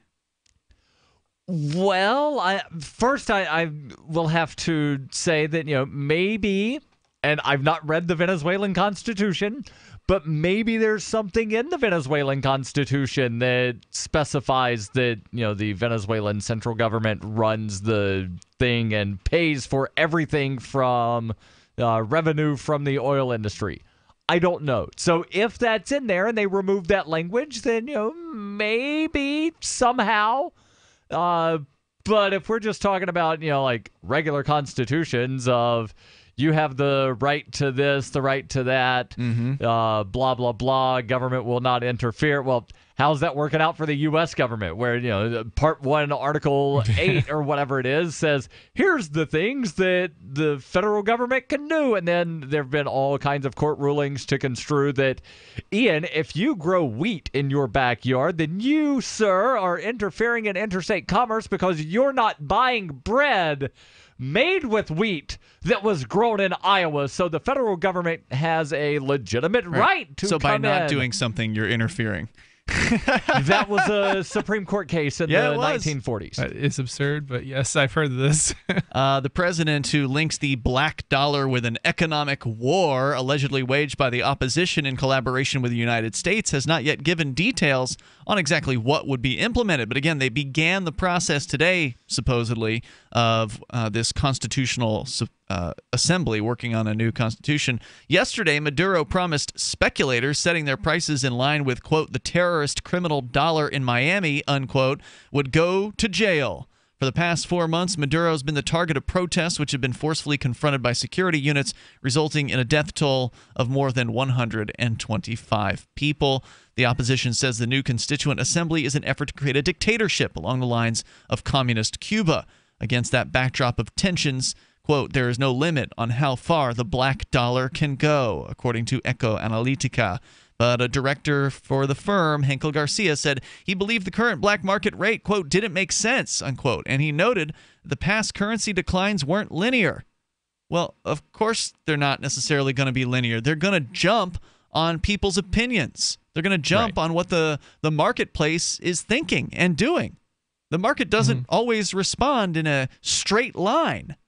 Sometimes it gets a little messy out there. But ultimately, if you actually have economic freedom or a semblance of economic freedom, as we do by comparison in the United States, I mean, the U.S., as we were talking about, I think you were talking about during the break, but you talked about just a nightmarish situation you had in Louisiana. Yep. And that there were just taxes all over the place. You moved here to New Hampshire from New Jersey, and of course the taxes are just a nightmare there. They're getting worse there too. New Jersey's what, the 46th least free state in the union, I think, according to the Freedom in the 50 States study. Sounds right. I'm not sure where it stands, but I wouldn't be surprised. It's bottom of the pack. That is for sure. So I mean, it's bad here. But it's so much worse in a place like Venezuela, where you're literally hungry because the economy is so bad. Yes. The story here has a little bit more. Oliveros said increasing printing of bolivars by the government was partly the reason for the black dollar's rise. He says, quote, when you inject bolivars into the market, that means that companies, individuals go looking for dollars, which are scarce, he said, estimating that the shortfall of dollars this year was some $11 billion. The horizon is darkened further with big debt repayments Venezuela has to make. For instance, the $3.4 billion in U.S. dollars that the state oil company, PDVSA, has to reimburse in October. That debt is denominated in dollars. Now, it doesn't say here to whom they are indebted, but I would be very interested in knowing who holds the debt. Is it some poor bastard at a bank who approved, loaning money to the Venezuelan government? How long ago was it? Because it was back in 2014? I think 2014 when things really started to go south for the currency, and then it's just accelerated in the last year as far as the devaluation of that currency. So, yeah, they can't even pay the money to have their oil ships inspected so they can even sell any amount of oil. I highly doubt they're going to be able to cough up any amount of that $3.4 billion in debt payments. Then what happens? Are you going to repossess the government's oil rigs? It's Free Talk Live. Anglers, campers, and survivalists. Get back to nature. Expand your horizons with the highest quality, most versatile, unique slingshots and sling bows on the market at slingbow.com. Slingbow products are compact and models start from just $17.98. They're perfect for your bug out bag or storing in your vehicle. Give yourself and your loved ones the excitement and tradition of Slingbow, a new frontier in archery and truly modern twist on this primitive survival tool. Feel the thrill only at slingbow.com. Welcome aboard. Your new science fiction adventure is ready to launch.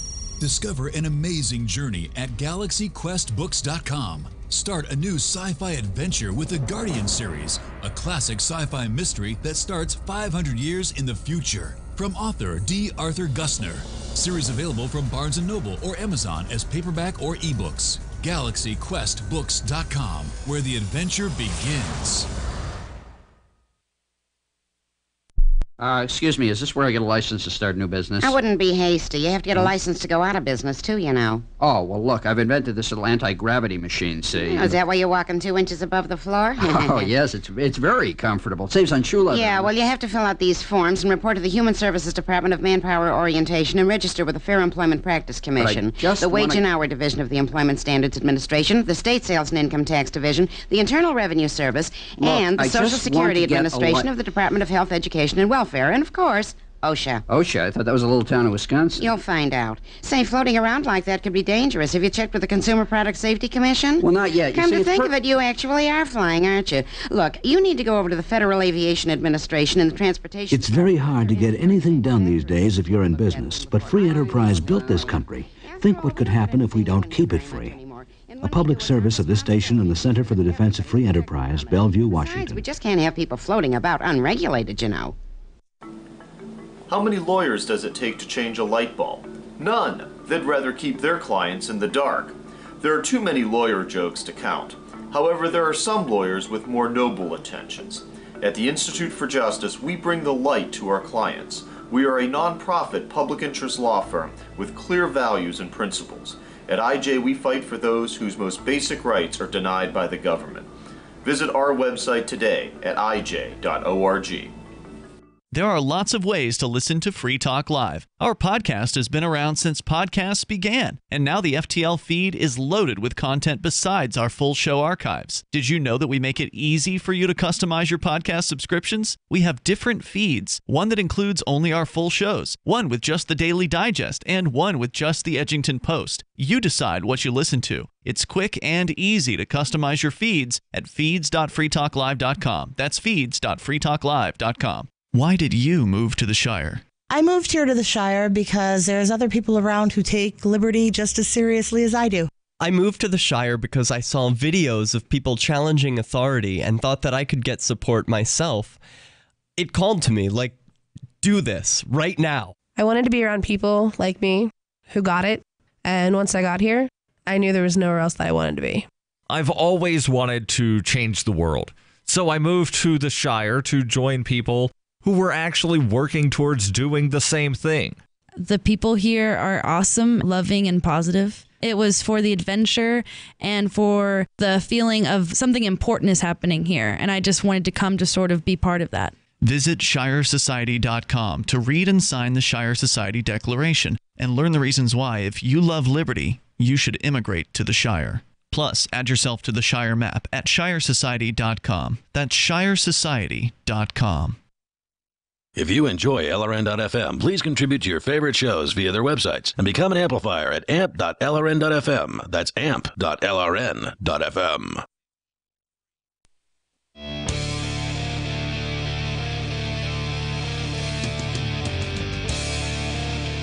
It is Free Talk Live. We're continuing here. You can bring up whatever you would like. Our toll-free number is 855-450-FREE.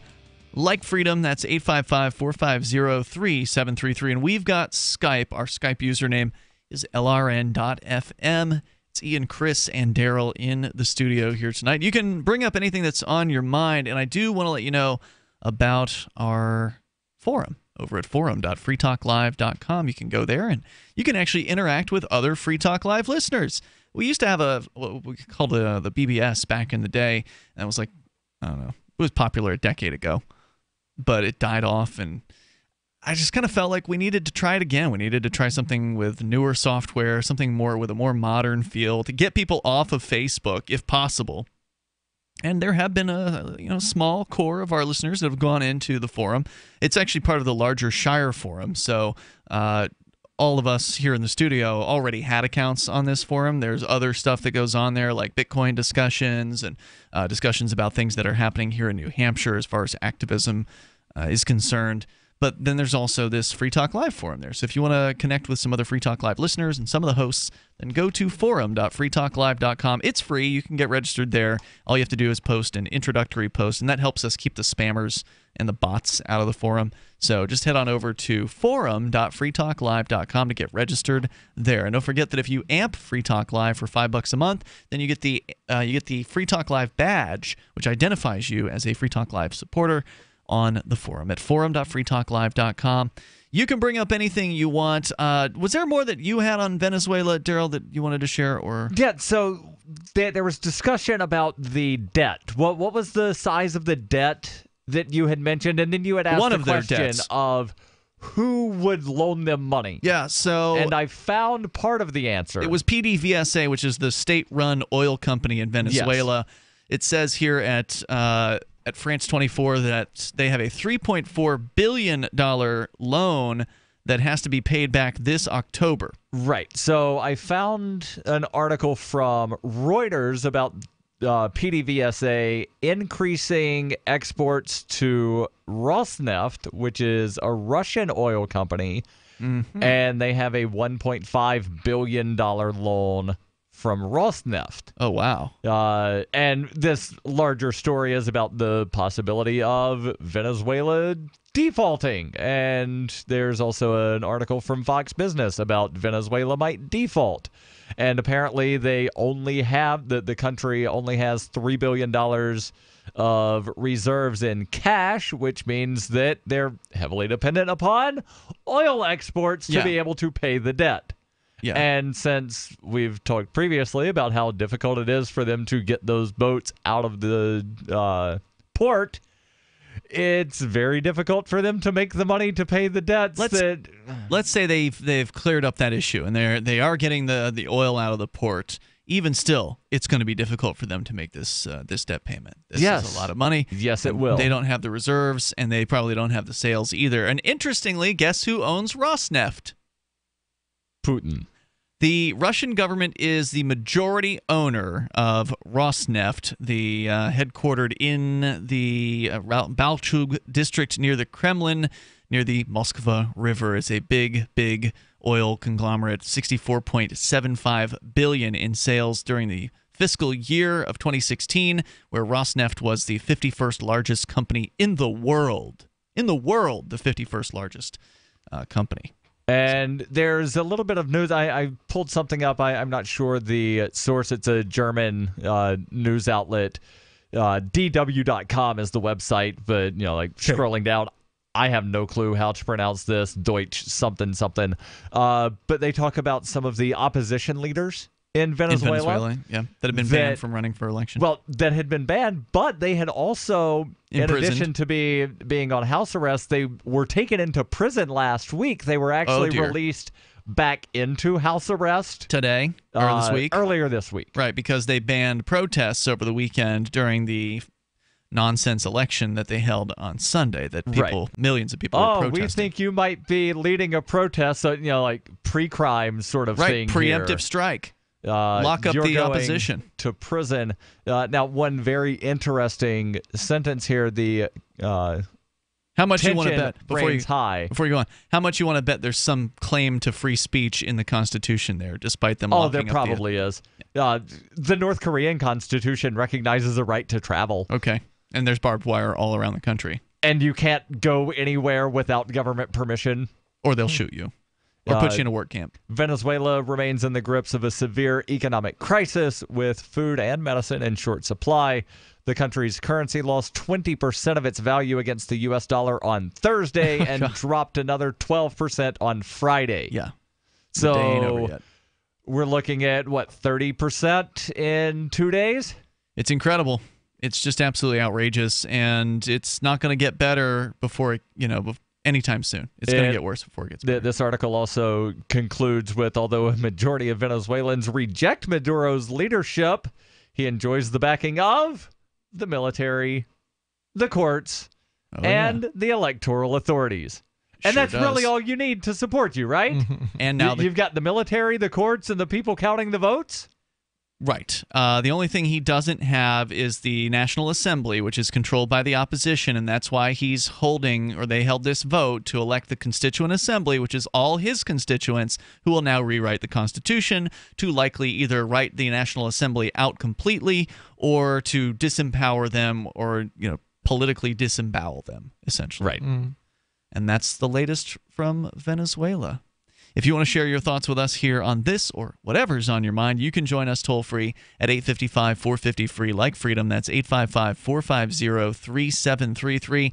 Changing gears into a different update. This one a little closer to home with Pharma Bro, the latest on the dude who made headlines like a year or two ago as he raised the price of some kind of medical device, was it? Some sort of thing. It was a drug. A drug, okay. I didn't know if it was an injector or a drug. No. You're thinking of the other, because that story also hit about the same time where the EpiPen that's what I was thinking had of. gone up. Is that not what we're talking about? Dude, not that. No. Not the same dude. No, Martin Shkreli was the guy at...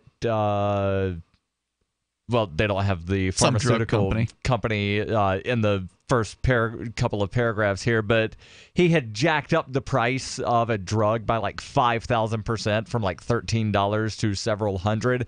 But that's not just because he could? Just because he could, basically. Yeah. But that's not why he was in court, and that's not what he wound up getting convicted of.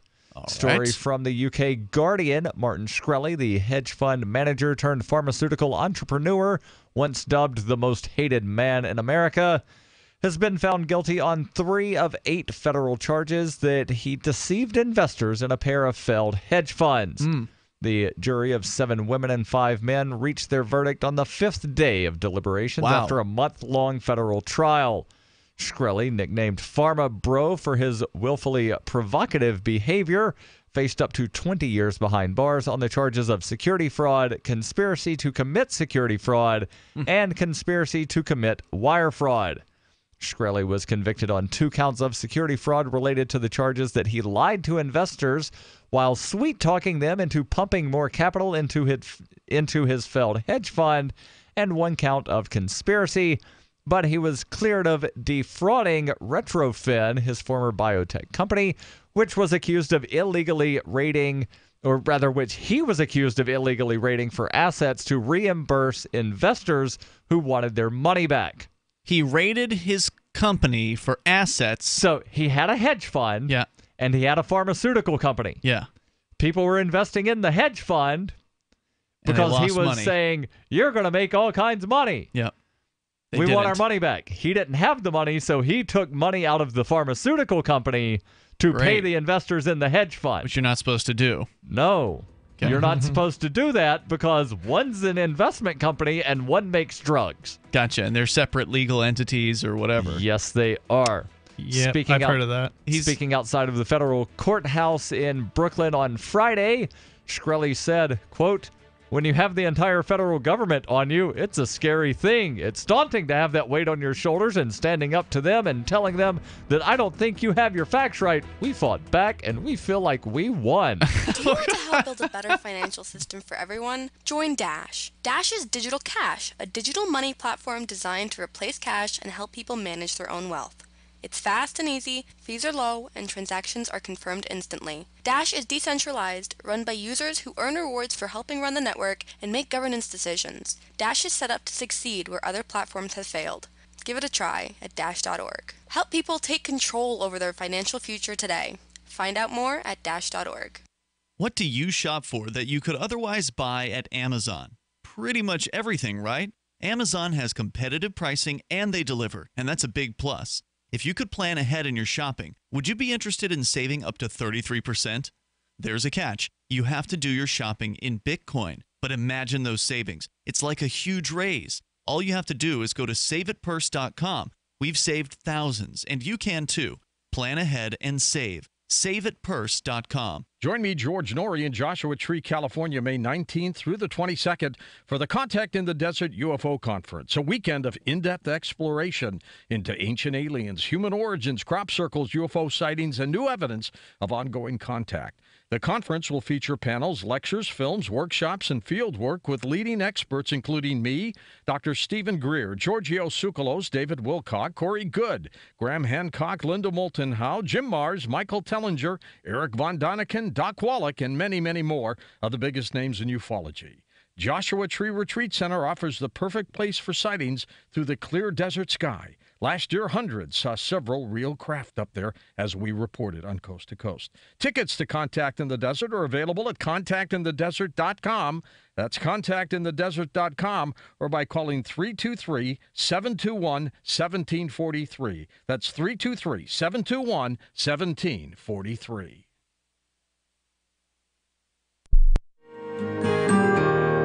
So the protection of life, liberty, and property is what the Free State Project is all about. But it's an effort to move 20,000 people who understand. It's about demonstrating to the entire country that, yeah, we can have a free market, a truly free market. Making it just a freer, great place to live. It's the world's largest voluntarist libertarian community, and it's only getting bigger. That's amazing, to be able to move to a place where other people passionately believe in being free and independent. What the Free State Project is managing to do, though, is to put their money where their mouth is. Physically getting up across the country and saying, let's go someplace and let's demonstrate the power of these ideas. There's a lot of kind of philosophy that surrounds liberty. There's a lot of thinking about it and talking about it. But here in New Hampshire, people are doing it. 101 Reasons Liberty Lives in New Hampshire, a documentary by Free State Project early movers. Watch it free at 101reasonsfilm.com. 101reasonsfilm.com. DVD, books, music, instruments, periodicals, computers, software, electronics, photo, cell phone, office products, home and garden, bed and bath, furniture, kitchen, pet supplies, automotive, hardware, apparel, shoes, jewelry, grocery, healthcare, sports and outdoors, toys, games, used, and more. It's a department store at your fingertips. Shop.freetalklive.com. Get all your shopping done, get a great deal, and a portion of your purchase goes to benefit Free Talk Live when you enter Amazon via shop.freetalklive.com.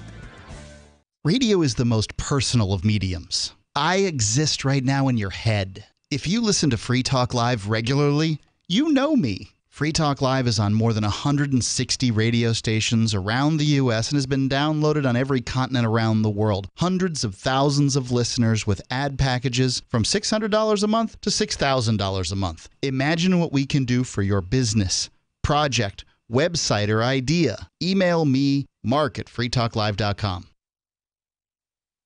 You're listening to the best liberty-oriented audio streamed around the clock, on the air, and online. This is the Liberty Radio Network at LRN.FM.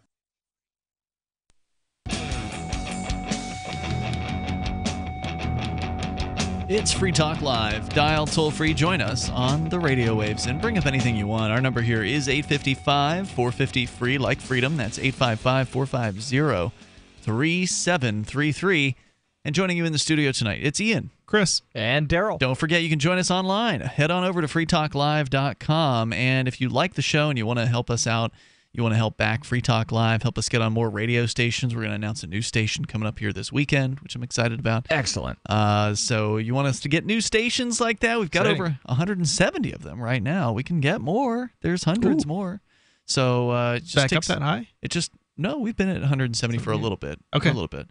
It's kind of been fluctuating over the last few years between. That's why I was wondering if it was back up to 170. 150 through 170, but we've been at 170 throughout the summer, I would say. Okay. And so if you want to help us get on more stations, then please become an amplifier over at amp.freetalklive.com. AMP stands for Advertise, Market, and Promote. And it is a way for you to back what we do here to help us get on new radio stations, to help expand our internet listenership and expose new people to the ideas of freedom. And you get perks too, like access to the AMP-only call-in lines, that Free Talk Live badge that I mentioned for the Free Talk Live forum. You get the AMP-only Facebook group for those of you who are into Facebook, which is actually a decent Facebook group. It's one of the only reasons I use Facebook anymore, actually. So head on over to amp.freetalklive.com. Use PayPal. You can use credit card. You can use Bitcoin to get signed up at amp.freetalklive.com. So, Darryl, we were talking about Pharma Bro. You got to read this quote again. Yeah. For people just tuning in. Pharma Bro, this guy who, Martin Shkreli, he was, making headlines for being a real jerk, raising the price of a medication to a ridiculous level, basically just hurting sick people. Right. And while in charge of a pharmaceutical company, turns out... And also running some hedge funds. Yep, turns out he ran a hedge fund into the ground or something and then tried to raid his other company to get money to make his investors as whole as he could. To, pay off investors that wanted their money, and he didn't have their money. Right, and now he's been convicted of securities fraud and conspiracy to commit securities fraud, basically. Yes, and again, he says that he was cleared of the most important charges. Let me go back to... was he? Because he was only convicted of 3 of the 8. Gotcha. Which are felony counts, right? Oh, yes, they're all federal felonies. Right. So, again... You could claim if you go to trial and you're facing all felonies and you end up with a misdemeanor conviction, I could see how you would argue that, this was a pretty big, this was on the scale of things in the federal courts, you generally, if you go to trial, you get found guilty on everything. Yeah. So the fact that you didn't get convicted of a felony and instead got convicted of a misdemeanor, you could try to stretch that and say that was a win. I might hand that one to you. Just because it's so rare to even be found not guilty of anything in a federal court or to have a charge reduced. But here he's getting convicted of felony counts. And he says what? He says, when you have the entire federal government on you, it's a scary thing. I bet. It's daunting to have the weight on your shoulders and standing up to them and telling them, I don't think you have your facts right. We fought back, and we feel like we won. I wonder if even his attorney would have said something like that. I mean, obviously. I don't know. I'm sorry, there's but a quote you from lose the automatically. attorney. They stack charges for this exact reason because they're going to win. They know they won't win on everything, but That's they're going to right. win on some of those That's charges. how it works. Yep.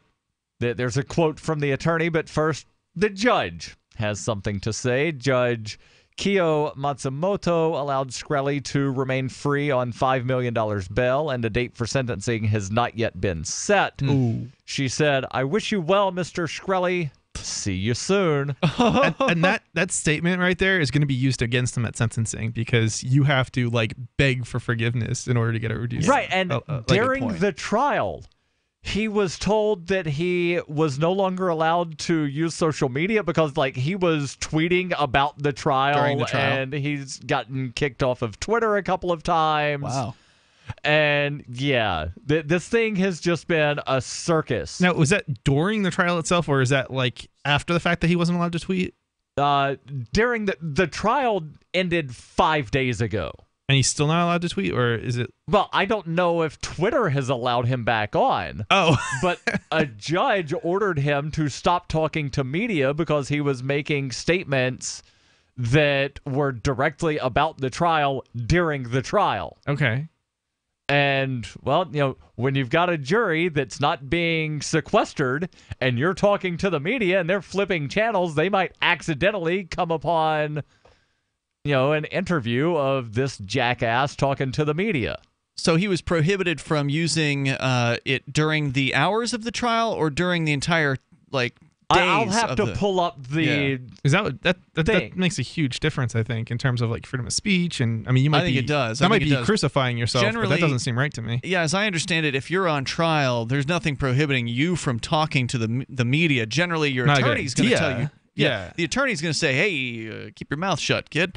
Yeah. I'll do all the talking. Give me a couple of minutes to pull the thing up because I do remember that I reported on it during one of the daily newscasts that I do. The judge said that she ordered Shkreli to stop talking to the press during the trial. She also told opposing lawyers that they were arguing, quote unquote, like children. Shkreli's lawyer, Benjamin Braffman, said that he would argue strongly on appeal that his client did not deserve a custodial sentence. He said... Meaning that he doesn't deserve to go to prison. That's kind of what it sounds like. Yeah. Actual quote, I think we're smiling, even though it's not the clean sweep we would have preferred. I think some of these counts are hanging by a thread, and my hope is that at the end of the appellate process, there's no prison time for Martin. Meanwhile, he'll be sitting in prison. Prosecutors had told the jury that Shkreli told lies upon lies, from where he went to university to the health of his business. He had boasted he had $40 million in hedge funds that only had about $300 in the bank. Prior to the Prior to the trials, Shkreli boasted that he would be acquitted entirely because he was so innocent and jurors would apologize to him. He also faces a heap of civil lawsuits. This dude should have just kept his damn mouth shut way back in the day. And then they do get into the drug thing where he raised that price.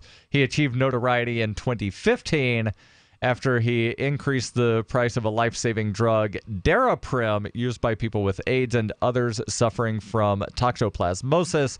He raised that price $5,000 overnight. Shortly after his pharmaceutical startup bought the commercial rights to the drug. So, thanks to patent laws. Yeah, that's just what I was thinking. IP, terrible This thing. guy wound up buying all of the intellectual property associated with Daraprim and said, I can just raise the price $5,000 because there's no one who can compete. Because there's no one. Because he can is because there's nobody other. No other companies can do that. What do you think IP is? It's copyright. Well, let's talk about IP, copyright. intellectual property. Yeah, I mean, it's a monopoly. It's defined as a monopoly. That's right. Monopoly privilege over an idea. Every other business has to compete, but not when it comes to IP. Yeah, it's terrible, and we don't even have the slightest clue as to what we're missing out on. I mean, we have an amazing marketplace as it is with a lot of innovation already. There's no doubt about it. I mean, all the cool devices and technology and, the global market for these things is incredible. But what could we have if we didn't have all these intellectual property restrictions in place that prohibit all kinds of innovations? Because if you have an innovative idea and you want to use a thing that already exists in your innovative idea, well, good luck, because you've got to ask and pay licensing fees. Even if you can get permission from the idea's owner, you then have to pay that person for the privilege of using their idea, which means that the cost of your new idea, whatever this thing is that you want to build that you're relying on this old idea for, you've just increased the cost immediately of that new thing, which makes it harder to put out into the marketplace, harder to market to new buyers. I mean, it's not just true of medicines; it's true across the board. Yeah. You know the best story about this is Universal was recently sued by a font company.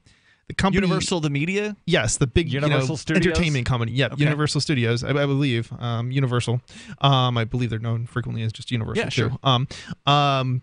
Yeah, they were sued. There was somebody did work for them for one of their movies, and they used a font. They had a license for the font. They used the font, in the movie, like a title or something, and now Universal's being sued for some ridiculous number of millions of dollars, and it all comes back to the very laws that Universal and the entertainment industry that they argued for, pushed for. Yes, because it's basically your liability extends far beyond like any kind of damage, actual damage that may have occurred, which. It's hard to argue there was any damage, but in the whole idea of copyright. If anything, you could argue that the font getting greater exposure could have helped its popularity, right? People might see that. Maybe. A lot of popular movies, the Jurassic Park font. People are still making things on the internet with these old Star Wars. The crazy thing about fonts is you can't copyright a font. Really? No, it's only because there's licensing with the software or something to that effect. More coming up here. We'll talk more in moments. Hour 3 is on the way. Have you ever thought about mining Bitcoin? Did the costs, constant equipment upgrades, and maintenance scare you off? Do you want to make Bitcoin every day in the same mining pool that Ian and I do? Pool.bitcoin.com. There's a 100% uptime guarantee. The website's easy to use, and you can calculate what you're going to make right there on the website at pool.bitcoin.com. Help steer Bitcoin towards the liberating currency that Satoshi Nakamoto meant it to be. I'm not just making money at pool.bitcoin.com. I'm doing activism while I sleep. Pool.bitcoin.com. What's more profitable, running your business or doing bookkeeping? Doing your business, of course, but you want to keep your books so that you can maximize your tax savings, right? What if I told you that there's a person that's a bookkeeper, accountant, and law school graduate that's also a hardcore libertarian? My name is Melanie Johnson, and I hate the state. I will aggressively help you to minimize your tax exposure and maximize profits, all while staying within the law. Melanie always your best choice for your taxes and bookkeeping needs. Go to tax.freetalklive.com and check out our website, tax.freetalklive.com. This Your Family Today tip is brought to you by Nestle Toll House Morsels, helping you create special moments and memories your family will cherish forever. Visit us at tollhouse.com. You may bake for birthdays and holidays, but why stop there? Sweeten up the rest of the year by designating monthly dessert days. Treat your family to one of their favorites or surprise them with something new. Either way, you'll create a tradition everyone will love. For more tips like these, visit us at parenthood.com/yourfamilytoday. The 3 most important things you can do for Free Talk Live are: 1, share 1 episode a week on Facebook or in some other social networking site. 2, buy the things you buy online through shop.freetalklive.com. 3, give $5 a month to the AMP program. It's my firm belief that Free Talk Live's AMP program is the best use of your charitable dollar among liberty-oriented organizations. Support all the organizations you love, but make sure you give $5 a month to AMP at amp.freetalklive.com. You're listening to the live edition of Free Talk Live. Hour number 3 is next after the news here on the Liberty Radio Network at LRN.FM. From Keene, the Shire, the Liberty Media capital of the world, this is Darryl W. Perry, host of FPP Radio News for Friday, August 4th, 2017. Silver is trading at $16.72 per ounce. Gold is valued at $1,268 per ounce. Bitcoin is trading at 3.1 cents, and the average price of Bitcoin is $2,857. Antiwar.com reports the Syrian government and a group of self-described moderate rebels have agreed to a ceasefire in the area just north of the key city of Homs, allowing for the implementation of a third of 4 planned safe zones meant to keep combatants separated. Russian officials have announced that they will send military police to set up the new safe zone, establishing checkpoints to divide the fighters and observation towers to ensure that neither side enters the newly demilitarized area. Russia has already done this in the 2 southernmost safe zones, and neither case has seen substantial incidents of fighting since, leading to the hope that the safe zone idea, which was long rejected by many, may finally provide some level of calm, at least in parts of the country. The 4th and final zone will likely be the most difficult as it is the largest. This northernmost proposed zone cuts deeply into rebel-held Idlib province and is intended to separate the coastal Latakia province from the myriad rebels packed into Idlib. The zone in Idlib would require acquiescence from multiple rebel groups, including Al-Qaeda, and its sheer size is likely to make it impossible to implement as currently envisioned, as it would oblige the rebels to give up key territory. For nearly 40 years, Roberts & Roberts Brokerage has been a trusted source for buying and selling precious metals like gold and silver. They also take Bitcoin for precious metal purchases and have permanently removed the minimum purchase amount for all orders paid in the digital currency. Call Roberts & Roberts today for knowledgeable advice on buying and selling precious metals and a forward-thinking approach to new technologies. 800-874-9760 or visit online at rrbi.co.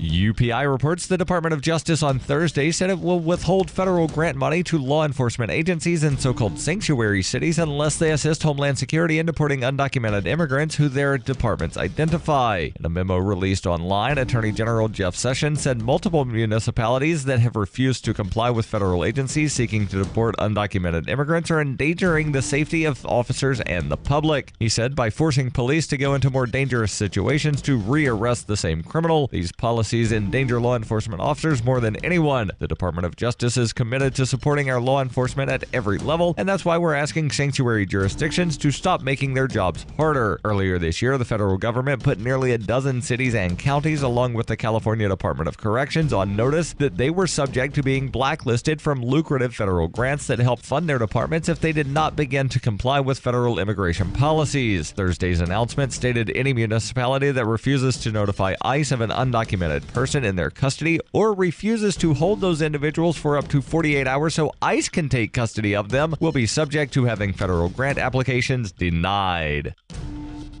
Born into a devastating world and raised among the crowd, the Cloudwalker assumes a new identity and begins the unrelenting quest for truth. In this epic journey, he discovers dark secrets about aspects of his previous life that he once trusted. Through the Journal of the Cloudwalker, he shares both the traumatic hardships and the eternal beauties of his experiences. Dear Society by the Cloudwalker is available from Amazon.com and all major bookstores. Reuters reports the Trump administration moved on Thursday to make permanent a new questionnaire that asks some U.S. visa applicants to provide their social media handles and detailed biographical and travel history, according to a public notice. The questionnaire rolled out in May as part of an effort to tighten vetting of would-be visitors to the United States and ask for all prior passport numbers, 5 years worth of social media handles, email addresses and phone numbers, and 15 years of biographical information, including addresses, employment, and travel history. The Office of Management and Budget, which must approve most new federal requests of information from the public, initially approved the form on an emergency basis, which allowed its use for up to 6 months rather than the usual 3 years. The State Department published a notice in the Federal Register on Thursday seeking to use the form for the next 3 years. The public has 60 days to comment on the request. The questions are meant to more vigorously evaluate applicants for terrorism, national security-related, or other visa ineligibilities, according to the notice. While the questions are voluntary, the form says failure to provide information may delay or prevent processing of a visa application. The form does not target any particular nationalities. This has been FPP Radio News. Online at fppradio.com. An unpopular police officer thinks about committing a racially motivated offense for a little support. A middle-aged man is having the best snacks of his life, and a housefly drops everything to go stand on a watermelon slice. This is the Onion Week in Review. Noting the youth center's ping pong table and array of DVDs and Blu-rays, local youth minister Mark Kindler told reporters this week that his church's new rec room has everything a teen could want. The youth pastor revealed that the basement facility's many teen-friendly amenities include a new Wii U console, an iPod dock for the teens to play any music they like, and some comfortable recliners for those who just want to relax or do their homework after school. We've really gone out of our way to give the rec room a laid-back atmosphere. It's stocked with snacks, but sometimes at the end of the week, we'll spring for some pizza. Honestly, I wish I had a place like this when I was their age. In other news, increased violence leads the State Department to issue an advisory for Americans traveling to 1861, and an elderly lobbyist is always droning on about how little legislation used to cost in his day. This is the Onion News Network.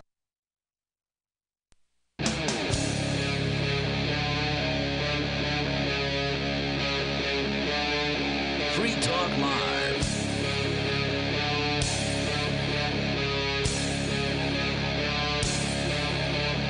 It is Free Talk Live, and you can bring up what you want. Just dial in toll-free. Take control of the airwaves at 855-450-FREE. Like freedom.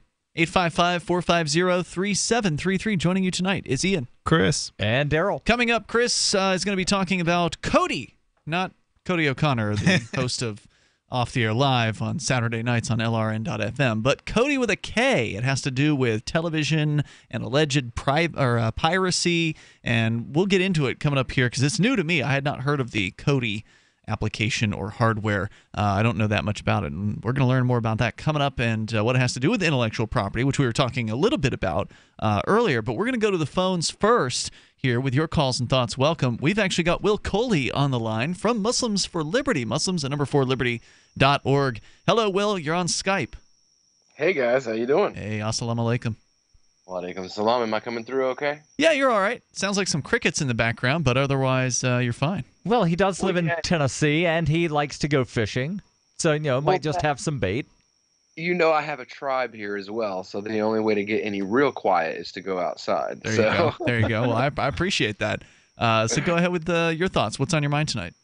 Well, today we went to the Anor Academy of Knoxville and made the official announcement that in about 6 weeks we are planning to pull up stakes here in East Tennessee and move about 1,100 miles north to establish the Masjid Al-Latif and Interfaith Community Center in New Hampshire. What? The crickets are cheering. Awesome. What? All right, so I've got, I thought I had applause queued up here, but apparently I turned it all the way down. There we go. That's huge news. Yeah. Will That's Coley. exciting. We, of course, had you on the show as recently as the Somalia Fest, where you and some other great activists out there, Ernie Hancock and others, threw an amazing party at the Freedom's Phoenix Dome that they had over there. It was just a lot of fun. It was the very first ever Somalia Fest, and you DJ'd that party for like 5 hours plus. straight. It was awesome, and it's always just so sad to see you go from New Hampshire, because you're a really talented guy, and I think a wonderful communicator for Islam. I mean, we've had you on the show here a number of times, not physically in the studio, but that sounds like it might be happening soon enough. But we've had you on the air here, on Skype, and the listening audience in Radio Land. I mean, we do kind of a multimedia show. We're streaming on YouTube, we're streaming audio, we're on satellite, we're on 170 radio stations. And people out there in America, they just don't know what being a Muslim is all about. And you do. You've spent many years of your life. What year did you convert to Islam? Well, it's been almost 10 years now. A decade. And you were born, was it in Tennessee? Yeah, I'm from East Tennessee originally. So you've sort of, I don't know if you came up with this label for yourself, but at some point you told me that you're known as America's favorite redneck Muslim. Actually, a boss, one of my bosses gave me that. He said, "Now you got to say it right, though." He said, "You're a redneck Muslim because you were redneck first." You can take the Christ out of the redneck, but you can never take the redneck out of the redneck. Right. Something like that.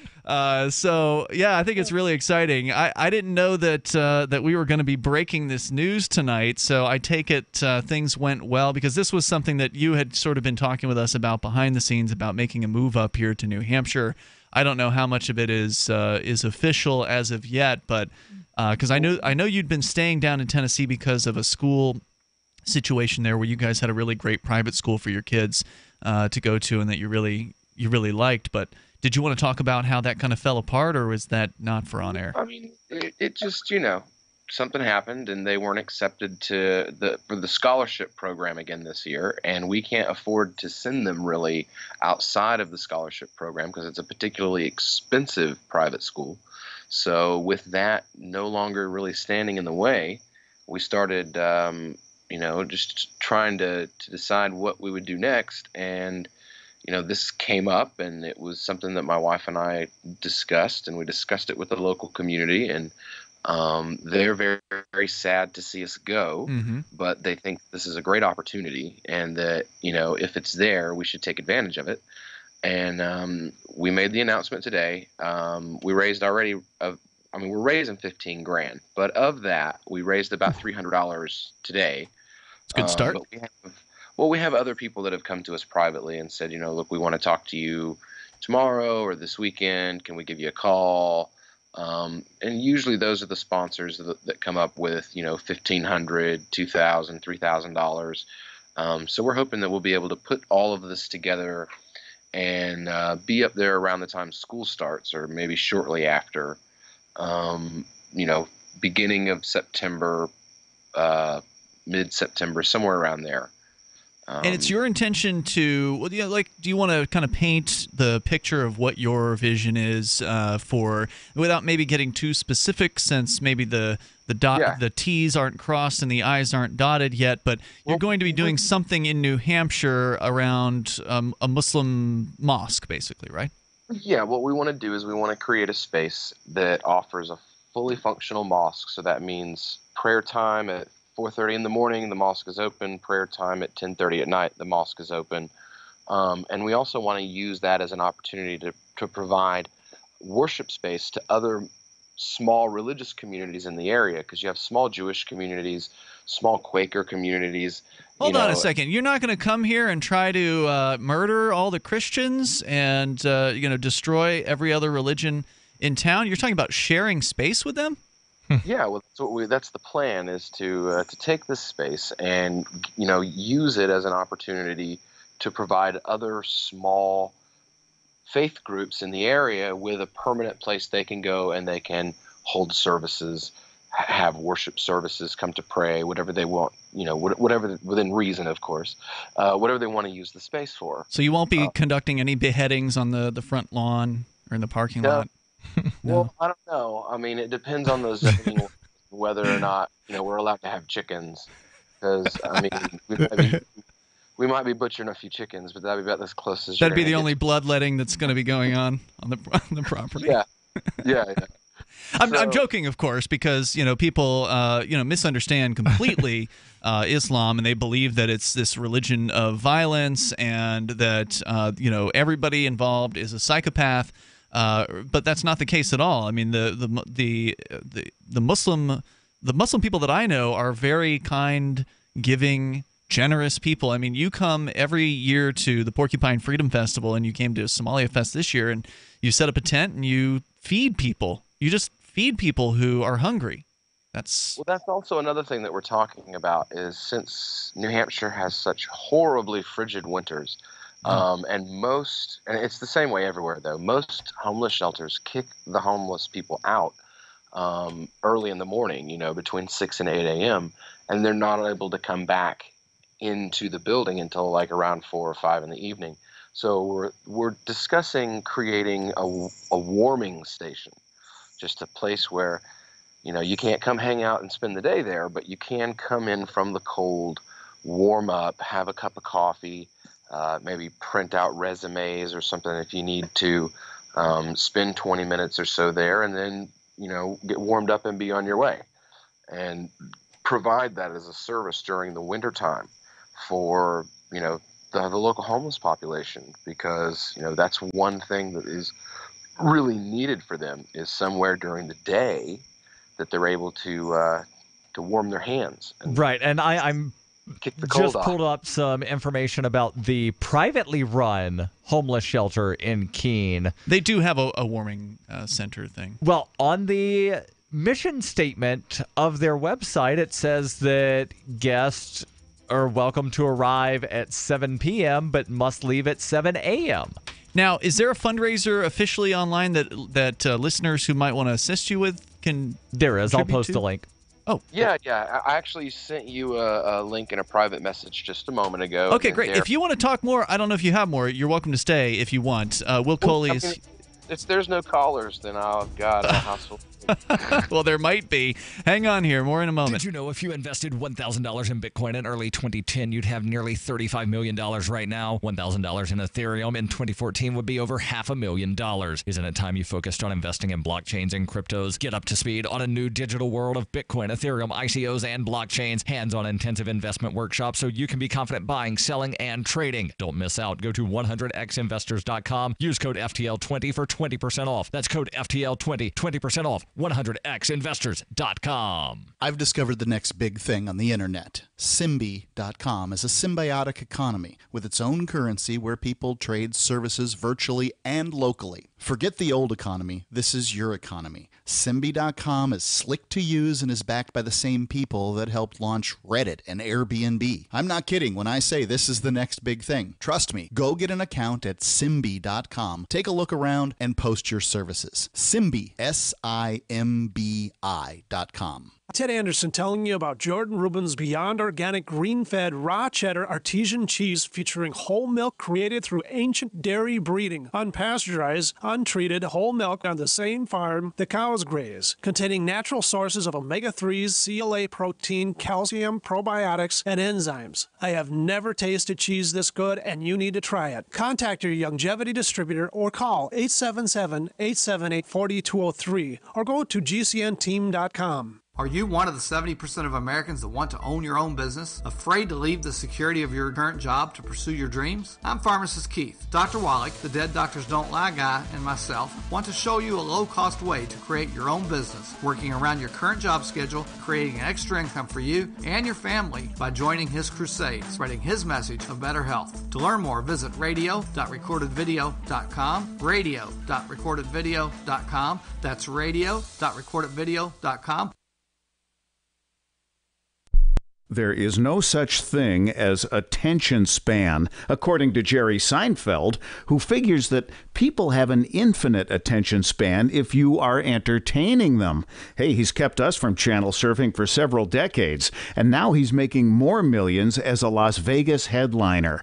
With money and attention so scarce now, effective communication skills have never been more important, especially if you're looking for work. So choose every single word as though it was the last word the person you're speaking to will hear. Otherwise, it might be. Avoid redundancies such as added bonus, advance warning, end result, prior history, or personal belongings. And avoid cliches like the plague. Just kidding. For more tips, hit survivalspeech.com. I'm Holland Cook. Did you know you can watch Free Talk Live during our live show 7 days a week from 7 to 10 p.m. Eastern via our studio cams at cam.freetalklive.com? Plus, you can chat with other listeners while you watch, all totally free. Now that our live video stream is hosted by YouTube, our video archives will be online even faster. So be sure to subscribe to our YouTube channel. Listen, watch, and chat all free at cam.freetalklive.com. That's cam.freetalklive.com. What do you shop for that you could otherwise buy at Amazon? Pretty much everything, right? Amazon has competitive pricing and they deliver, and that's a big plus. If you could plan ahead in your shopping, would you be interested in saving up to 33%? There's a catch. You have to do your shopping in Bitcoin. But imagine those savings. It's like a huge raise. All you have to do is go to saveitpurse.com. We've saved thousands, and you can too. Plan ahead and save. Saveitpurse.com. While our satellite channel is free to listen to, it's not free for us. You can help us cover our satellite costs with the chip-in on the right side of the page at lrn.fm.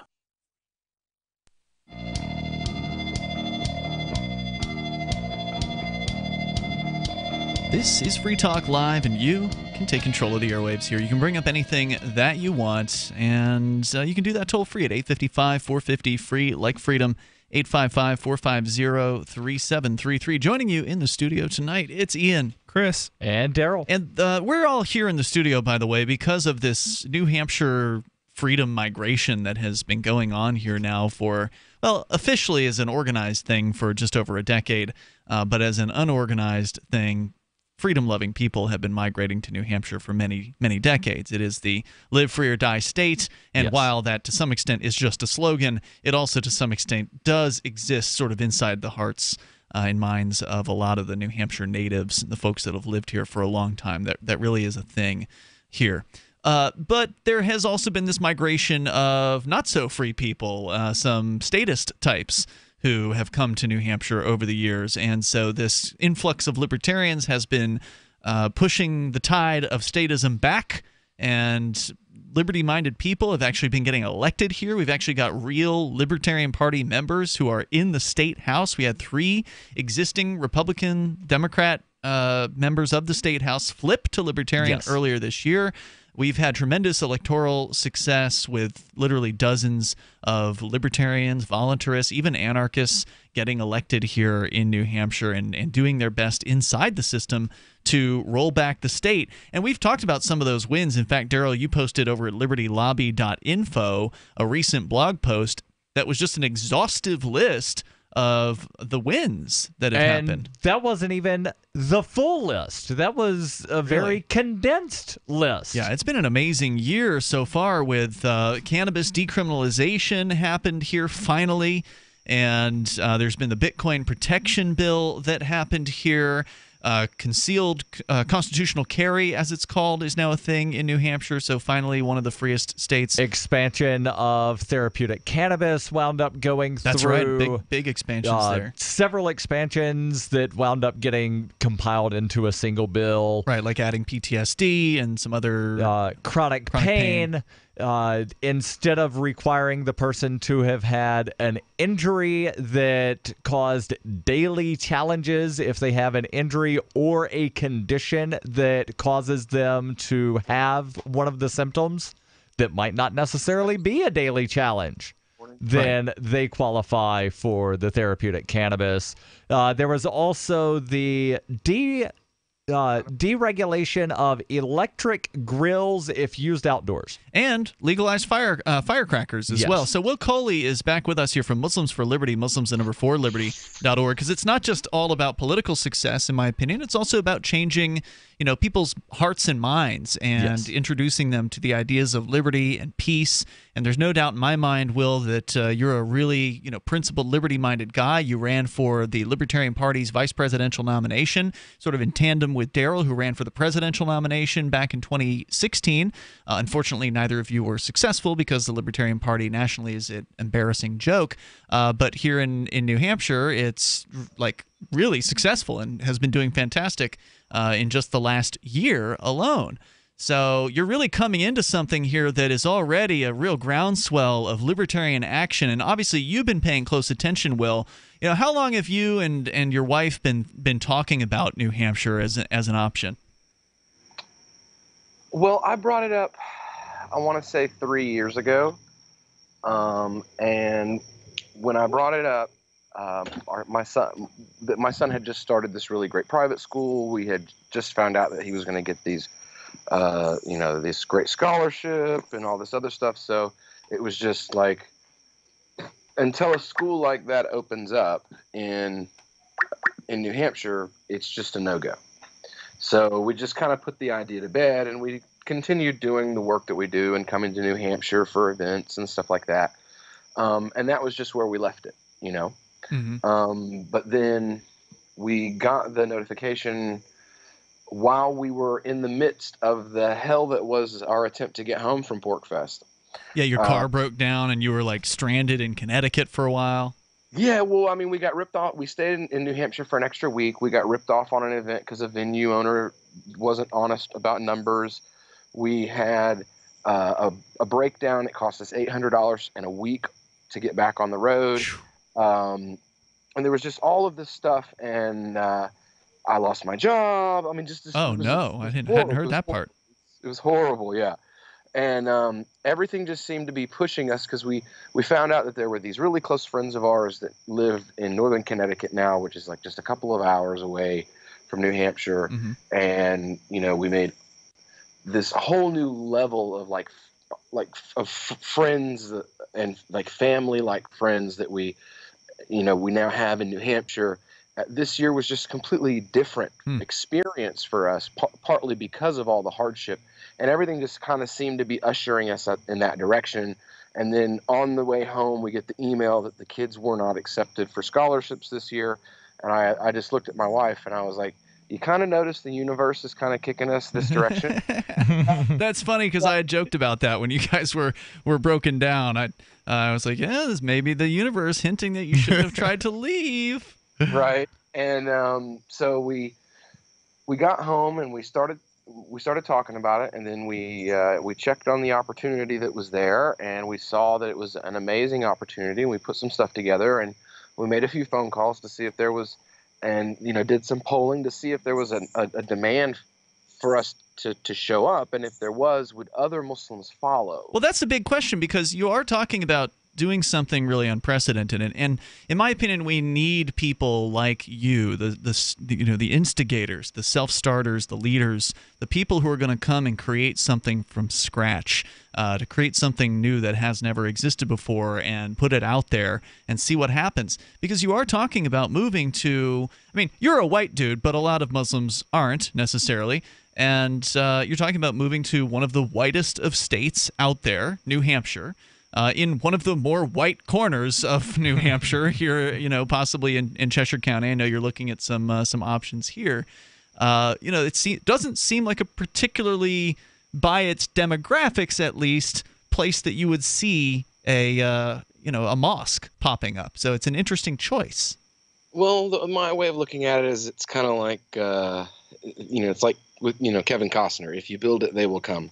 Okay, and I agree. And we've actually, like I said, I've did a little bit of polling, particularly among other Muslim libertarians who live in the U.S., and had a very positive response of, well, that would definitely influence. Some of them are Muslims who are already thinking about moving to New Hampshire, and having us come there and open a house of worship, they said, would definitely influence their decision. And then there were other people that were like, yeah, there's certain licenses and stuff like that are hard to get where I live, and it's easier in New Hampshire. So that's true. If there was a mosque that you put there, we would definitely be there within 3 or 4 years. So we have people that are saying, like, look, in 2 to 5 years, if you go there and you establish this community, we'll come, we'll follow. And looking at Google Maps, it does not appear that there is anything in southern Vermont, western New Hampshire, or most of western Mass. You're talking about as far as like Islamic centers? As far as Islamic centers or mosques. There is something in Northampton, Mass, which is, what, hour and a half south of here? Yeah, we'll be the only mosque within a 70-mile radius. Will, keep us in the loop as this develops. It sounds really exciting, and we put the Launch Good link for your fundraiser up on our Twitter and Facebook. More coming up. Ralph, remember when you said you were going to start paying more attention to your health, and now you're eating potato chips? Just a few. A few, okay, but you should be eating Superberry's Aronia berries. Aroni what? Aronia berries from superberries.com. They're known for having one of the highest levels of antioxidants that helps with overall wellness. Go to superberries.com/radio. And right now we get a free smoothie recipe book with our order. Plus we can save $4 at checkout. Wow, look at all the benefits of these berries. I know, Ralph, I know. Choose health. Eat purple. Superberries.com. If there's a toxic chemical, biological, gas, smoke emergency while traveling at home or on your job, are you protected? Are you prepared? There are over 400,000 fires in the USA every year. Up to 85% of all deaths in a fire are due to smoke inhalation. 3 minutes without air and we as humans will die. Be prepared and escape safely with our Safe Escape smoke hoods, giving you up to 60 minutes of breathable air protection. Order yours online at ase-safety.com. That's ase-safety.com. And get up to 40% off plus free shipping. Free Talk Live. You guys are just penguins. You're lemmings. I'm a penguin. I'm a lemming. Walking off the.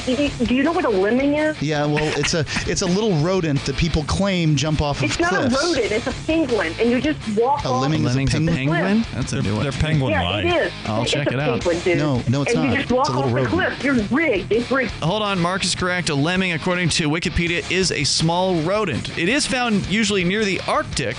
Together with the voles and muskrats, they make up the subfamily. She was really just confused. It doesn't make a difference.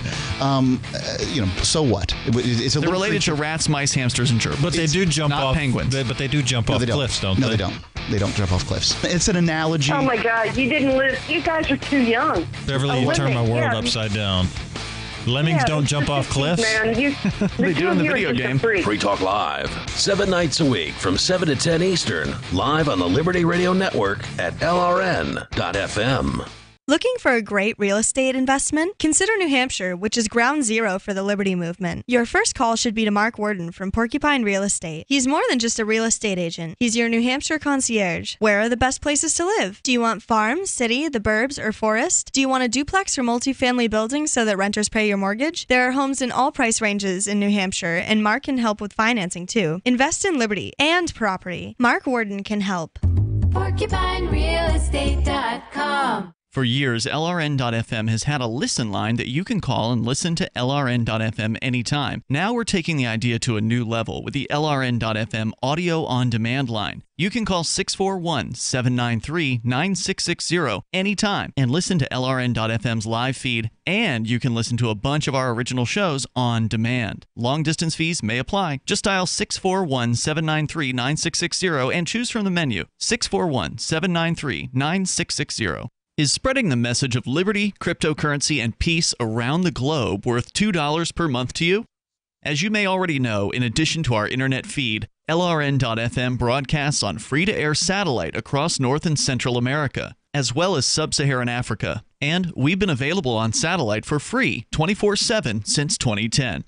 The LRN.FM free-to-air satellite signal is reaching some of the most oppressive regimes in the world, and there's no doubt our ideas are making an impact. You can learn more about the channel's impact by watching the 3-minute video at fund.lrn.fm. If you'd like to help free minds globally with our ideas of liberty, cryptocurrency, and peace, you can donate as little as $2 per month via fund.lrn.fm. You can help us continue and expand our satellite broadcast to multiple continents. Visit fund.lrn.fm today, and thank you for your help. Don't forget to share the link on social media. That's fund.lrn.fm. Do you love Twitter? Make sure you favorite the LRN.FM Twitter account so you can receive our tweets at twitter.lrn.fm. That's twitter.lrn.fm.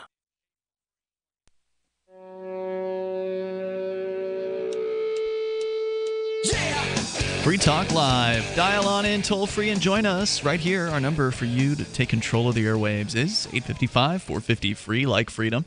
855-450-3733. We do have Skype, so you may Skype into the show here at Skype username LRN.FM. Should you wish to save big time on your purchases at Amazon, here's how you do it. Ooh, yeah. You go to shop.freetalklive.com, and all you have to do is load up your Amazon wish list with the stuff you want. Import that. Oh, wait. Did I say shop.freetalklive.com? You did. I was waiting on you to mention Save It Purse. Save It Purse. You can go to shop.freetalklive.com too. But, and then access your Amazon account, put things in, but then... That doesn't help. It doesn't, but you've got to put things in an Amazon wish list anyway so to then put it into Save It Purse. Right. So, Save It Purse is where you want to go. SaveItPurse.com is how you save big time. Now, shop.freetalklive.com is how you can just shop normally at Amazon and benefit Free Talk Live. Going through SaveItPurse.com, Free Talk Live doesn't get as much of a cut of the sale. We get a very small piece through SaveItPurse.com as compared to shop.freetalklive.com. But you save big time at SaveItPurse.com if you have cryptocurrency. If you don't have cryptocurrency, sorry, you can't shop at SaveItPurse.com. So you'll have to go to shop.freetalklive.com in that case. But if you've got cryptocurrency and you're willing to spend it, like Bitcoin, for instance, then SaveItPurse.com will save you 10, 15, 20, 25, maybe 30%, 33% is the maximum. 33% off. When? Just this past week. It took a week. It took about a week. The first time I did it for 33%. was like a month and a half, I think. Yeah, me too. I've had that experience. A week, and that was for about $400, I think. That's a big sale. Yeah, so you knocked a good chunk off of that price. Yes, I did.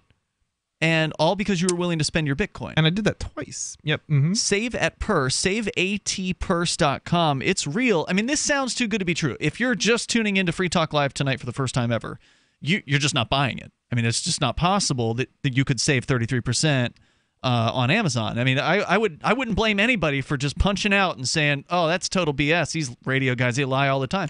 No, this is the absolute truth. I have now nearly almost 100. I think it was at like 98 transactions the last time I looked, which was like a week or so ago.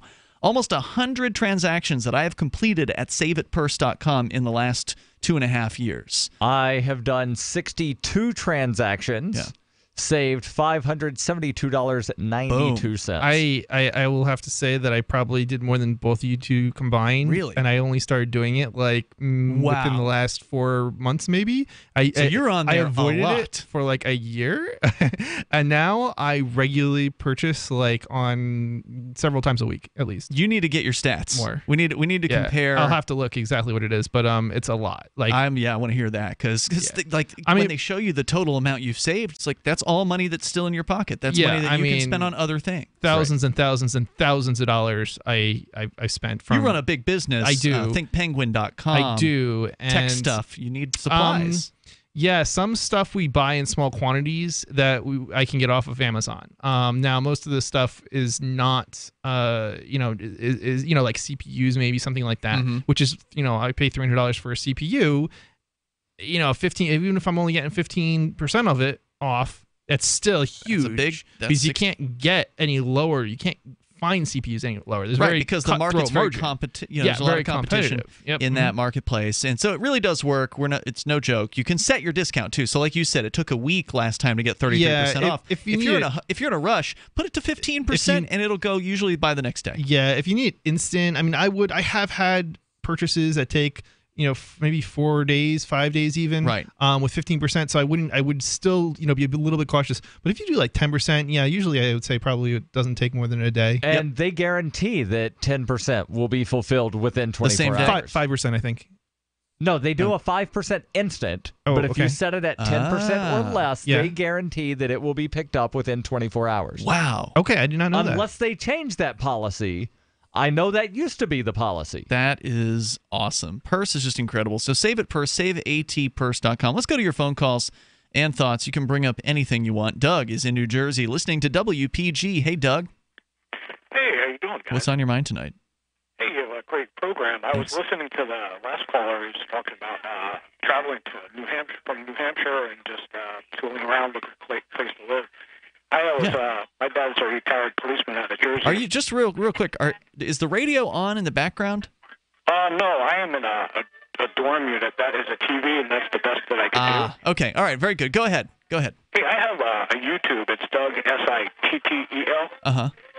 I was working in the county courthouse with some judges that were doing things, erasing transcripts and to cover up some words, and they said to me, look, if anybody finds out, we're just going to throw you in jail. And I'm being held in jail with no trial. Oh, my God. You're calling us from jail? Yeah, they told me incoming and outgoing mail, certified mail. I can't get any mail out to the advocates. You can hear all the conversations on the YouTube, Doug, Sittel. The one that says dragged us to 14 minutes. He says, look, before you prosecute us or anybody finds out what we did, we're just going to throw you in jail. He says, talk or go to jail.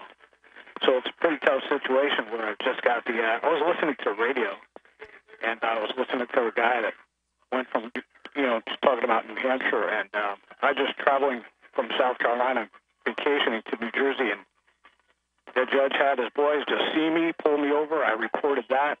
He says, what did the guy tell you the other day? If you talk, we would just throw you in jail. So I'm just sitting here with no trial. So you're calling us from jail. How did you get a phone call out of jail to a toll-free line? We have a payphone, and I have an AM radio that I listen to. Uh-huh. And once again, you could hear it on Doug, Sittel, on the YouTube. Yeah, you've mentioned that like 3 times now. Oh, okay. Okay. So when you there's just a pay phone in this jail, and you can just dial a toll-free number from it? Sure can. Wow. Yeah. That's news to me. I've never heard of that before. I mean, I'm not denying that something like that could exist.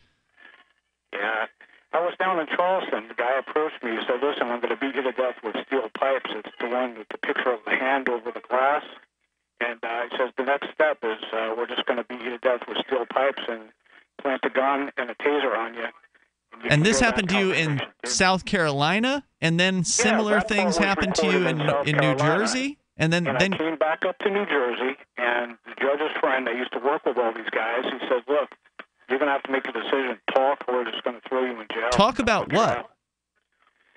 There were some judges I worked with in the county jail or the county courthouse, and they were changing all the transcripts around to make it, so there were words that nobody could hear what they were talking about. And I had some tape recordings. People were calling my house, and I recorded it. They said, we're going to call into the judges and fix this case and that case. And they demanded that I give them that tape. So while they were asking me for the tape while I was approached, once again, the guy with the picture of the hand over the glass on my YouTube, he says, here's what I'm going to do. I'm just going to beat you to death with steel pipes if anybody finds out. Wait. I thought you were threatened with a steel pipe down in South Carolina. That's right. I moved to South Carolina. But then you said you went back to New Jersey, and you got threatened by a steel pipe there, too? No. The guy that was in Charleston is a police officer. It's a picture of the hand over the drink. You really ought to stop hanging out with these people. I mean, it sounds like you... No, he approached me. You said you work with judges who are... You said you work with judges who are fixing transcripts. Right. Why are you hanging out with these people? Why are you working with people like that? Well, I was... What's your job? What do you do? I was a loan officer for HSBC. I had some business for 3 years in the courthouse, and they were trying to change all the transcripts around. You can hear that on YouTube, too. So the last guy, he says, here's what we're going to do. He's going to beat you with in jail with no trial. Yeah. Talk or go to jail. And they want you to talk about did what? they ever charge you with anything? You said you're in jail right now. Absolutely not. It's all fugazi. There's no charge. There's no anything. It's just. So how long have you been sitting in jail right now? We're going to let him go. Thanks for the call, Doug. He can just keep talking. This dude called before, and he keeps promoting his YouTube channel, which is just basically these lengthy recordings, and I didn't even take the time to listen. And he makes these allegations of what's supposedly in those recordings, but who knows if it's true? Although it did sound like it could have been a call from jail. Like that sounded kind of like it might have been legit, or the crazy house. It could have been the crazy ward, though. It's Free Talk Live.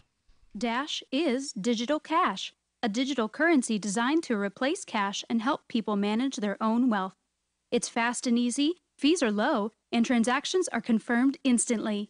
Pay anyone, anywhere in the world, anytime for just pennies on the dollar. Dash is the first digital money that's governed by its users.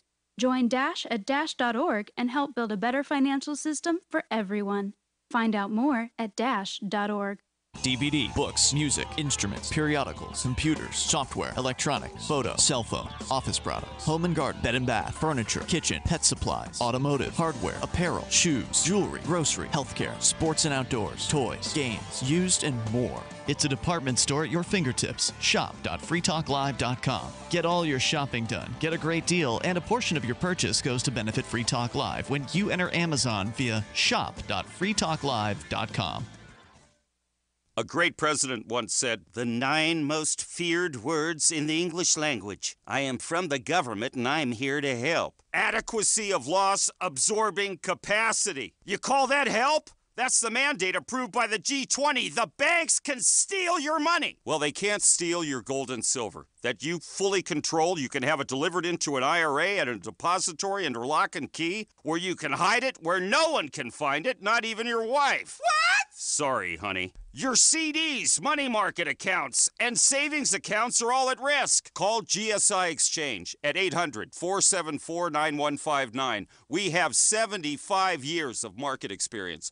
A+ rated with the Better Business Bureau. 800-474-9159. Call now and get a free bank failure survival guide. 800-474-9159. Hi, I'm Derek J. I don't want a politician to represent me. To me, government is the idea that one group of people can coerce everyone to comply with an edict or face increasing punishments up to and including death.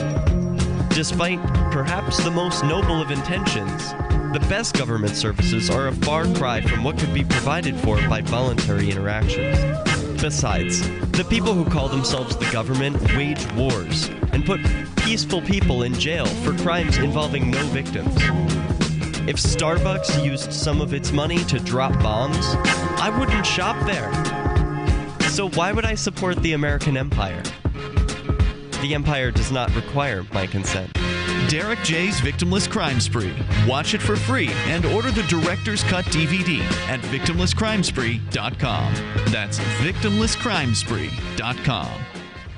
The 3 most important things you can do for Free Talk Live are: 1, share 1 episode a week on Facebook or in some other social networking site. 2, buy the things you buy online through shop.freetalklive.com. 3, give $5 a month to the AMP program. You likely buy all kinds of things online. Amazon is the largest online retailer. You can get what you need at the same prices with free Super Saver shipping by going to shop.freetalklive.com. Please do your online shopping at shop.freetalklive.com. Are you tired of governments murdering people around the world? Stop using their money. There is an alternative. Bitcoin is a stateless, free market, non-political currency. Bitcoin cannot be inflated or controlled by any government. By using their money, you're helping the state. Stop doing it. You have an incredible alternative available now. Learn it, use it, spread it. Get started with Bitcoin at bitcoin.com. That's bitcoin.com. If you enjoy LRN.FM, please contribute to your favorite shows via their websites and become an amplifier at amp.lrn.fm. That's amp.lrn.fm.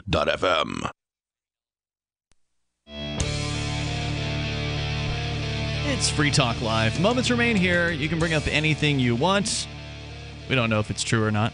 It's up to you to say whatever you want here on Free Talk Live, and up to the listener to make up their mind about it. 855-450-FREE, like freedom is our toll-free number. That's 855-450-3733, and we have Skype. Skype username is lrn.fm. Tonight with you, it's Ian, Chris, and Darryl. Don't forget to check out Chris's website. It's thinkpenguin.com, where you can go to get all kinds of Linux-oriented computer stuff. What you got for sale over there these days, Chris? Mostly the same stuff we always have. It's a lot of it's like privacy friendly computers, basically, and accessories for it, and they run Linux. So it's, like a laptop, for instance? Yeah, laptops and desktops and printers and Wi-Fi cards and TV tuners and dial-up modems. And if you can think of it, we probably have. And the VPN router. The VPN wireless routers are probably the coolest thing we've got, because they basically route all your traffic through to a server outside the United States and protect you from bullies, basically, on the internet. It sounds like such an awesome product, and it's affordable. Last time I checked. Yeah, it's the router, just the router without VPN service is $40. Amazing. So, it's not bad, and then there's a subscription you can get, and depending on how long the subscription is. You guys have a recommended service provider. Yeah, so we operate the VPN service. You literally operate it? Yeah. Wow. We well, I mean, to a degree, we don't have control over the we don't have control over the infrastructure. But we're moving. You teamed up with some other. We did. Well, yes, sort of. Right? We did. But we're actually we're bringing more of that control over to our. We have more control now than we did before. So okay, good. Over like quality of service or things like that. Yeah, we're setting up. We have a new setup of servers, and there's more space, more bandwidth, that kind of thing. Yeah. Okay, we didn't have full. So there's different levels of control. Like you can essentially be your own IS. I mean, theoretically, you could kind of like be your own ISP and run a server, or you can get something co-located, or you can do like there's different setups you can do. But for the average person, all they need is this Wi-Fi router and then an account with your VPN, right? So go to thinkpenguin.com. You can learn more about that stuff there. Let's go to the phones to your calls and thoughts. Peter is on the line in California. You're on Free Talk Live. Hey, Peter. Hey. Guys, I'm a daily podcast listener, and one thing I've never heard addressed, and I'm kind of curious on, is I know you guys are about, no government, kind of running your own show, but how would you address national defense? Let's say a country wanted to come in, let's say Mexico, I'll throw that one out. Mexico, all of a sudden we go, to these little pods, we don't have a government anymore. How would we defend ourselves? Are you saying that Mexicans would want to come here and cut your lawn, or that they'd want to cut your throat? Oh, no. I'm saying, let's say the Canadian government, I'm throwing this out, which has a fully militarized, military, high-tech weapons. How would we defend ourselves from high technology coming in and taking our country over? I don't understand that. Well, Darryl, you ran for president. Right now, there's not conscription in the United States, so it's an all-volunteer military. There are people in a free-ish society that would say, you know what, I want to provide a defense source of some sort, and, well, they would do it. And if they did a good job, people would say, you know what, I like what you're doing, here's some money. Or and maybe if they pay don't for a do service, a good job, like a contract, like a protection contract or whatever. That's one possibility. And here's the wonderful thing about freedom. It doesn't have to be centrally planned. I don't have to tell you all of the various ways that services could be provided. But what I do know is that good ideas don't require force. The federal government does not run the restaurant industry. Certainly there are some regulations, but you drive down the street, you see McDonald's, Burger King, Wendy's, Rally's, Checkers, Hardee's, and a whole host of restaurants, but nobody ever questions how would food wind up getting served? Who would cook the burgers? Nobody ever asked that question, because they know that companies find ways to make profit doing this. And if you do a good job, then people will hire you. So you're saying the market would provide. My question would be, when you're talking about high-tech weaponry, I worked for the out for the Navy, and we did air missile testing. How would, in a small capacity, how would you fund multi-billion-dollar protection? How would you fund that? Well, first of all, how's it funded right now?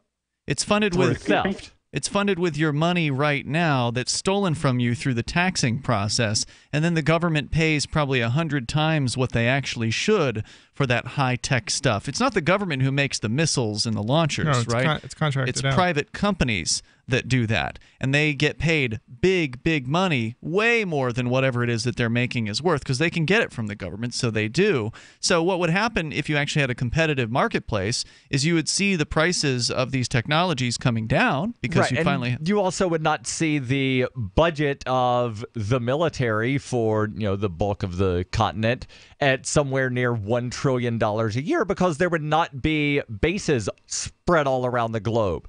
There would not be troops all around the globe. There would not be a program dropping bombs from drones in, 5, 6 countries right now?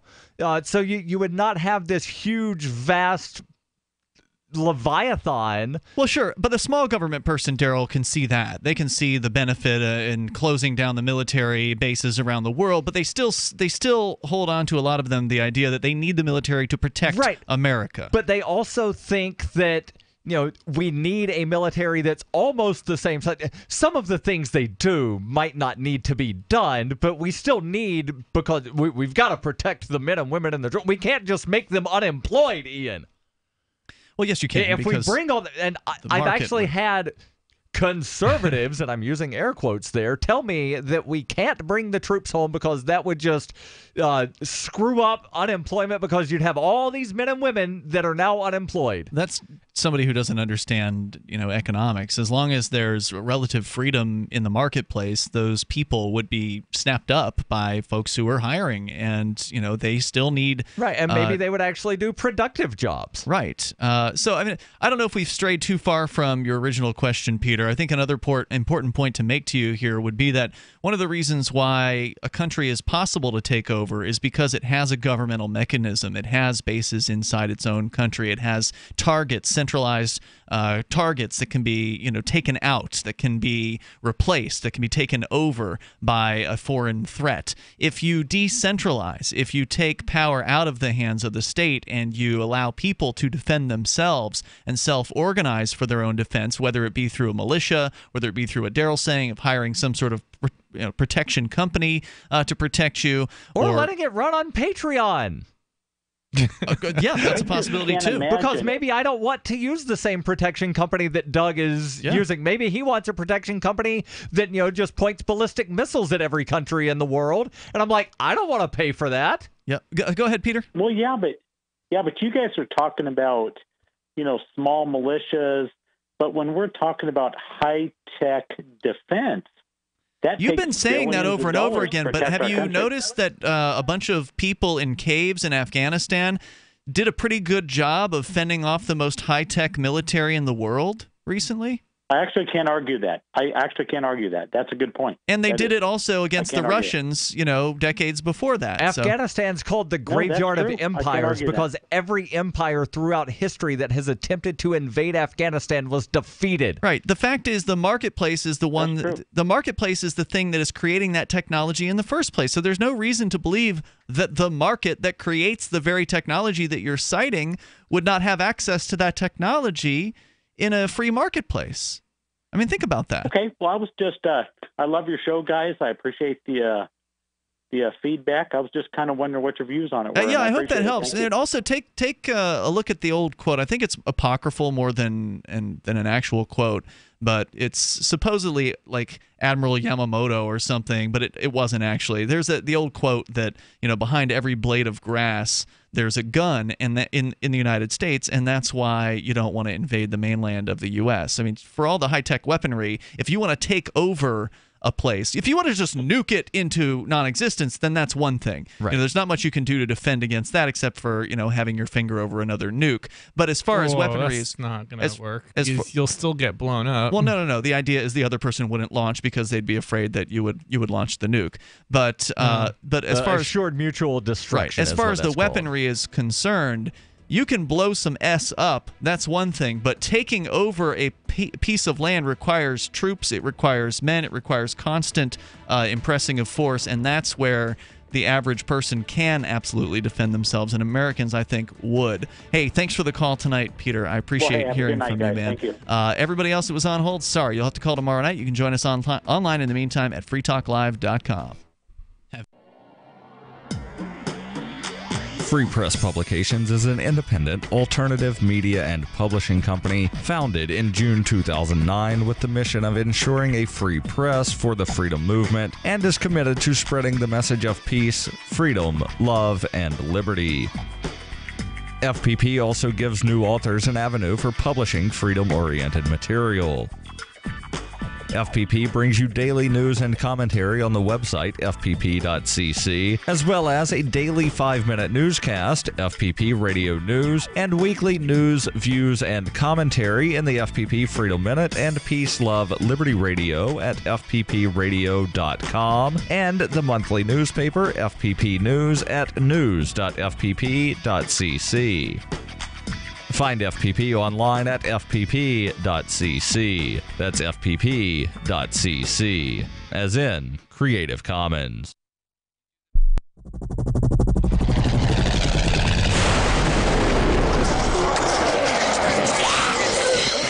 In Survivor Max 2, School Bites, Max must scavenge through a wasteland swarming with the undead. Desperate to find the medicine he needs, he discovers a community of survivors at his former school. Has he finally found the safe haven he's been looking for, or will he discover that school bites?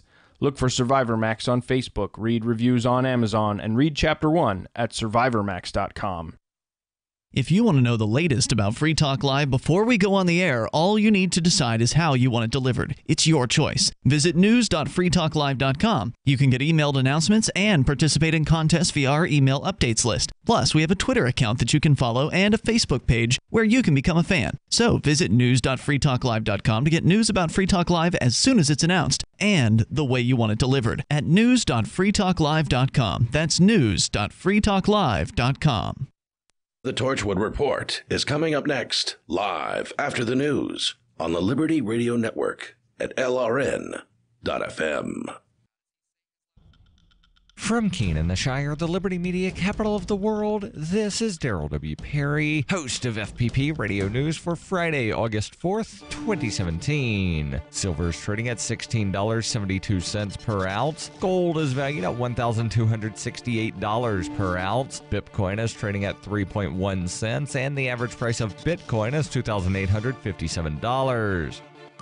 Antiwar.com reports the Syrian government and a group of self-described moderate rebels have agreed to a ceasefire in the area just north of the key city of Homs, allowing for the implementation of a third of 4 planned safe zones meant to keep combatants separated. Russian officials have announced that they will send military police to set up the new safe zone, establishing checkpoints to divide the fighters and observation towers to ensure that neither side enters the newly demilitarized area. Russia has already done this in the 2 southernmost safe zones, and neither case has seen substantial incidents of fighting since, leading to the hope that the safe zone idea, which was long rejected by many, may finally provide some level of calm, at least in parts of the country. The 4th and final zone will likely be the most difficult as it is the largest. This northernmost proposed zone cuts deeply into rebel-held Idlib province and is intended to separate the coastal Latakia province from the myriad rebels packed into Idlib. The zone in Idlib would require acquiescence from multiple rebel groups, including Al-Qaeda, and its sheer size is likely to make it impossible to implement as currently envisioned, as it would oblige the rebels to give up key territory. For nearly 40 years, Roberts & Roberts Brokerage has been a trusted source for buying and selling precious metals like gold and silver. They also take Bitcoin for precious metal purchases and have permanently removed the minimum purchase amount for all orders paid in the digital currency. Call Roberts & Roberts today for knowledgeable advice on buying and selling precious metals and a forward-thinking approach to new technologies. 800-874-9760 or visit online at rrbi.co.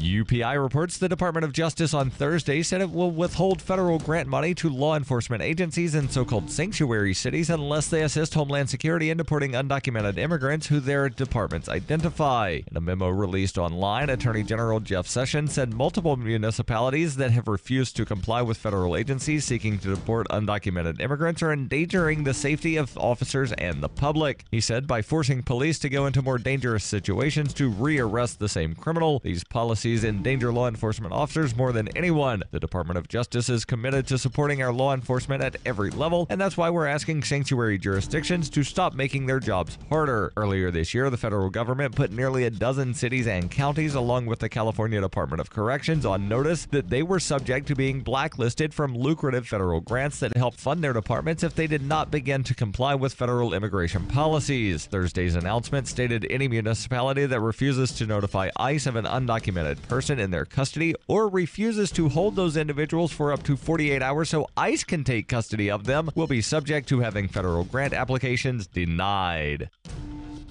Born into a devastating world and raised among the crowd, the Cloudwalker assumes a new identity and begins the unrelenting quest for truth. In this epic journey, he discovers dark secrets about aspects of his previous life that he once trusted. Through the Journal of the Cloudwalker, he shares both the traumatic hardships and the eternal beauties of his experiences. Dear Society by the Cloudwalker is available from Amazon.com and all major bookstores.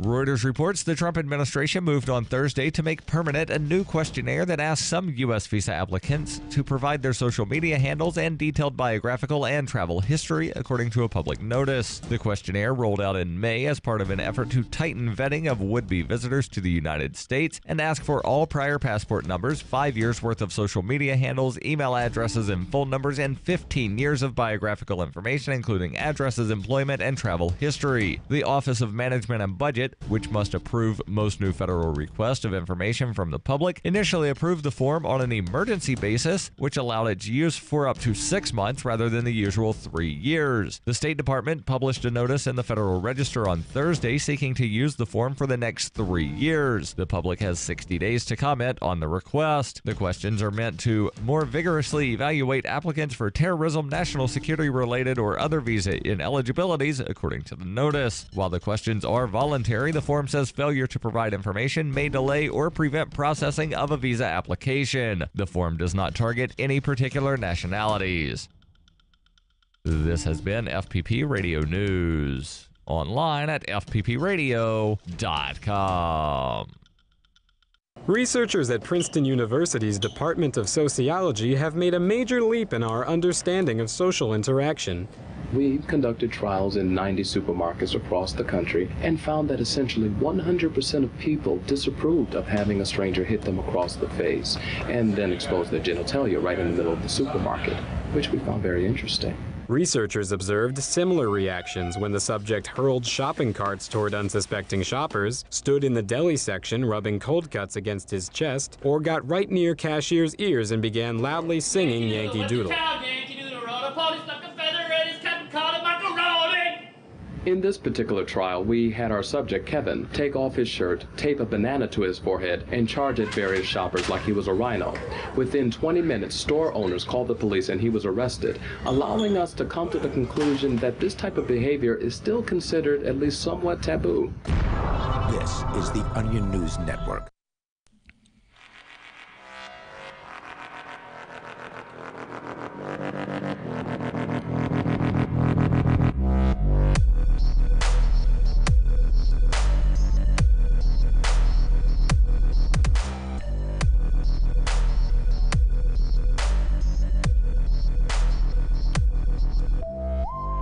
Hey everybody, and welcome to the Torchwood Report. Today is August 4th, 2017, and we have got a jam-packed show. Before we do anything, though, I want you guys to all know that we went out of our way this week. We got something exclusive for you, so we have a awesome interview that Niz did earlier today with the New Jersey weed man, Ed Forshon. So we're gonna get into that right after some of the stuff we've got here first. So it's coming up next. But before we do that, I'm gonna kick it over to Niz. Niz? You got mighty tongue-tied there, didn't Oh, you? I definitely did. So one thing I didn't have in my notes. Right. That's okay. We'll forgive you this time. Thank you. So anyhow, I guess I better Bipcot this sucker. Let's do it. This broadcast is covered by the Bipcot No Government License. That means that you are free to use or rebroadcast portions or segments of this show, so long as you are not an agent or advocate for government. If you fail to heed this warning, you will be socially shamed. For more information, please go to bipcot.org. That's BIPCOT.org. So, guys, before we jump into the Weed Man, why don't we bring a couple of these stories here that we decided just wasn't going to make the cut? Right. I'll go. Yay. Yeah, okay. Why don't you do that? Captain Kirk. He's exploding social justice warrior heads all over the galaxy. William Shatner is calling out the social justice warrior crowd on Twitter, and they don't like it. Nope.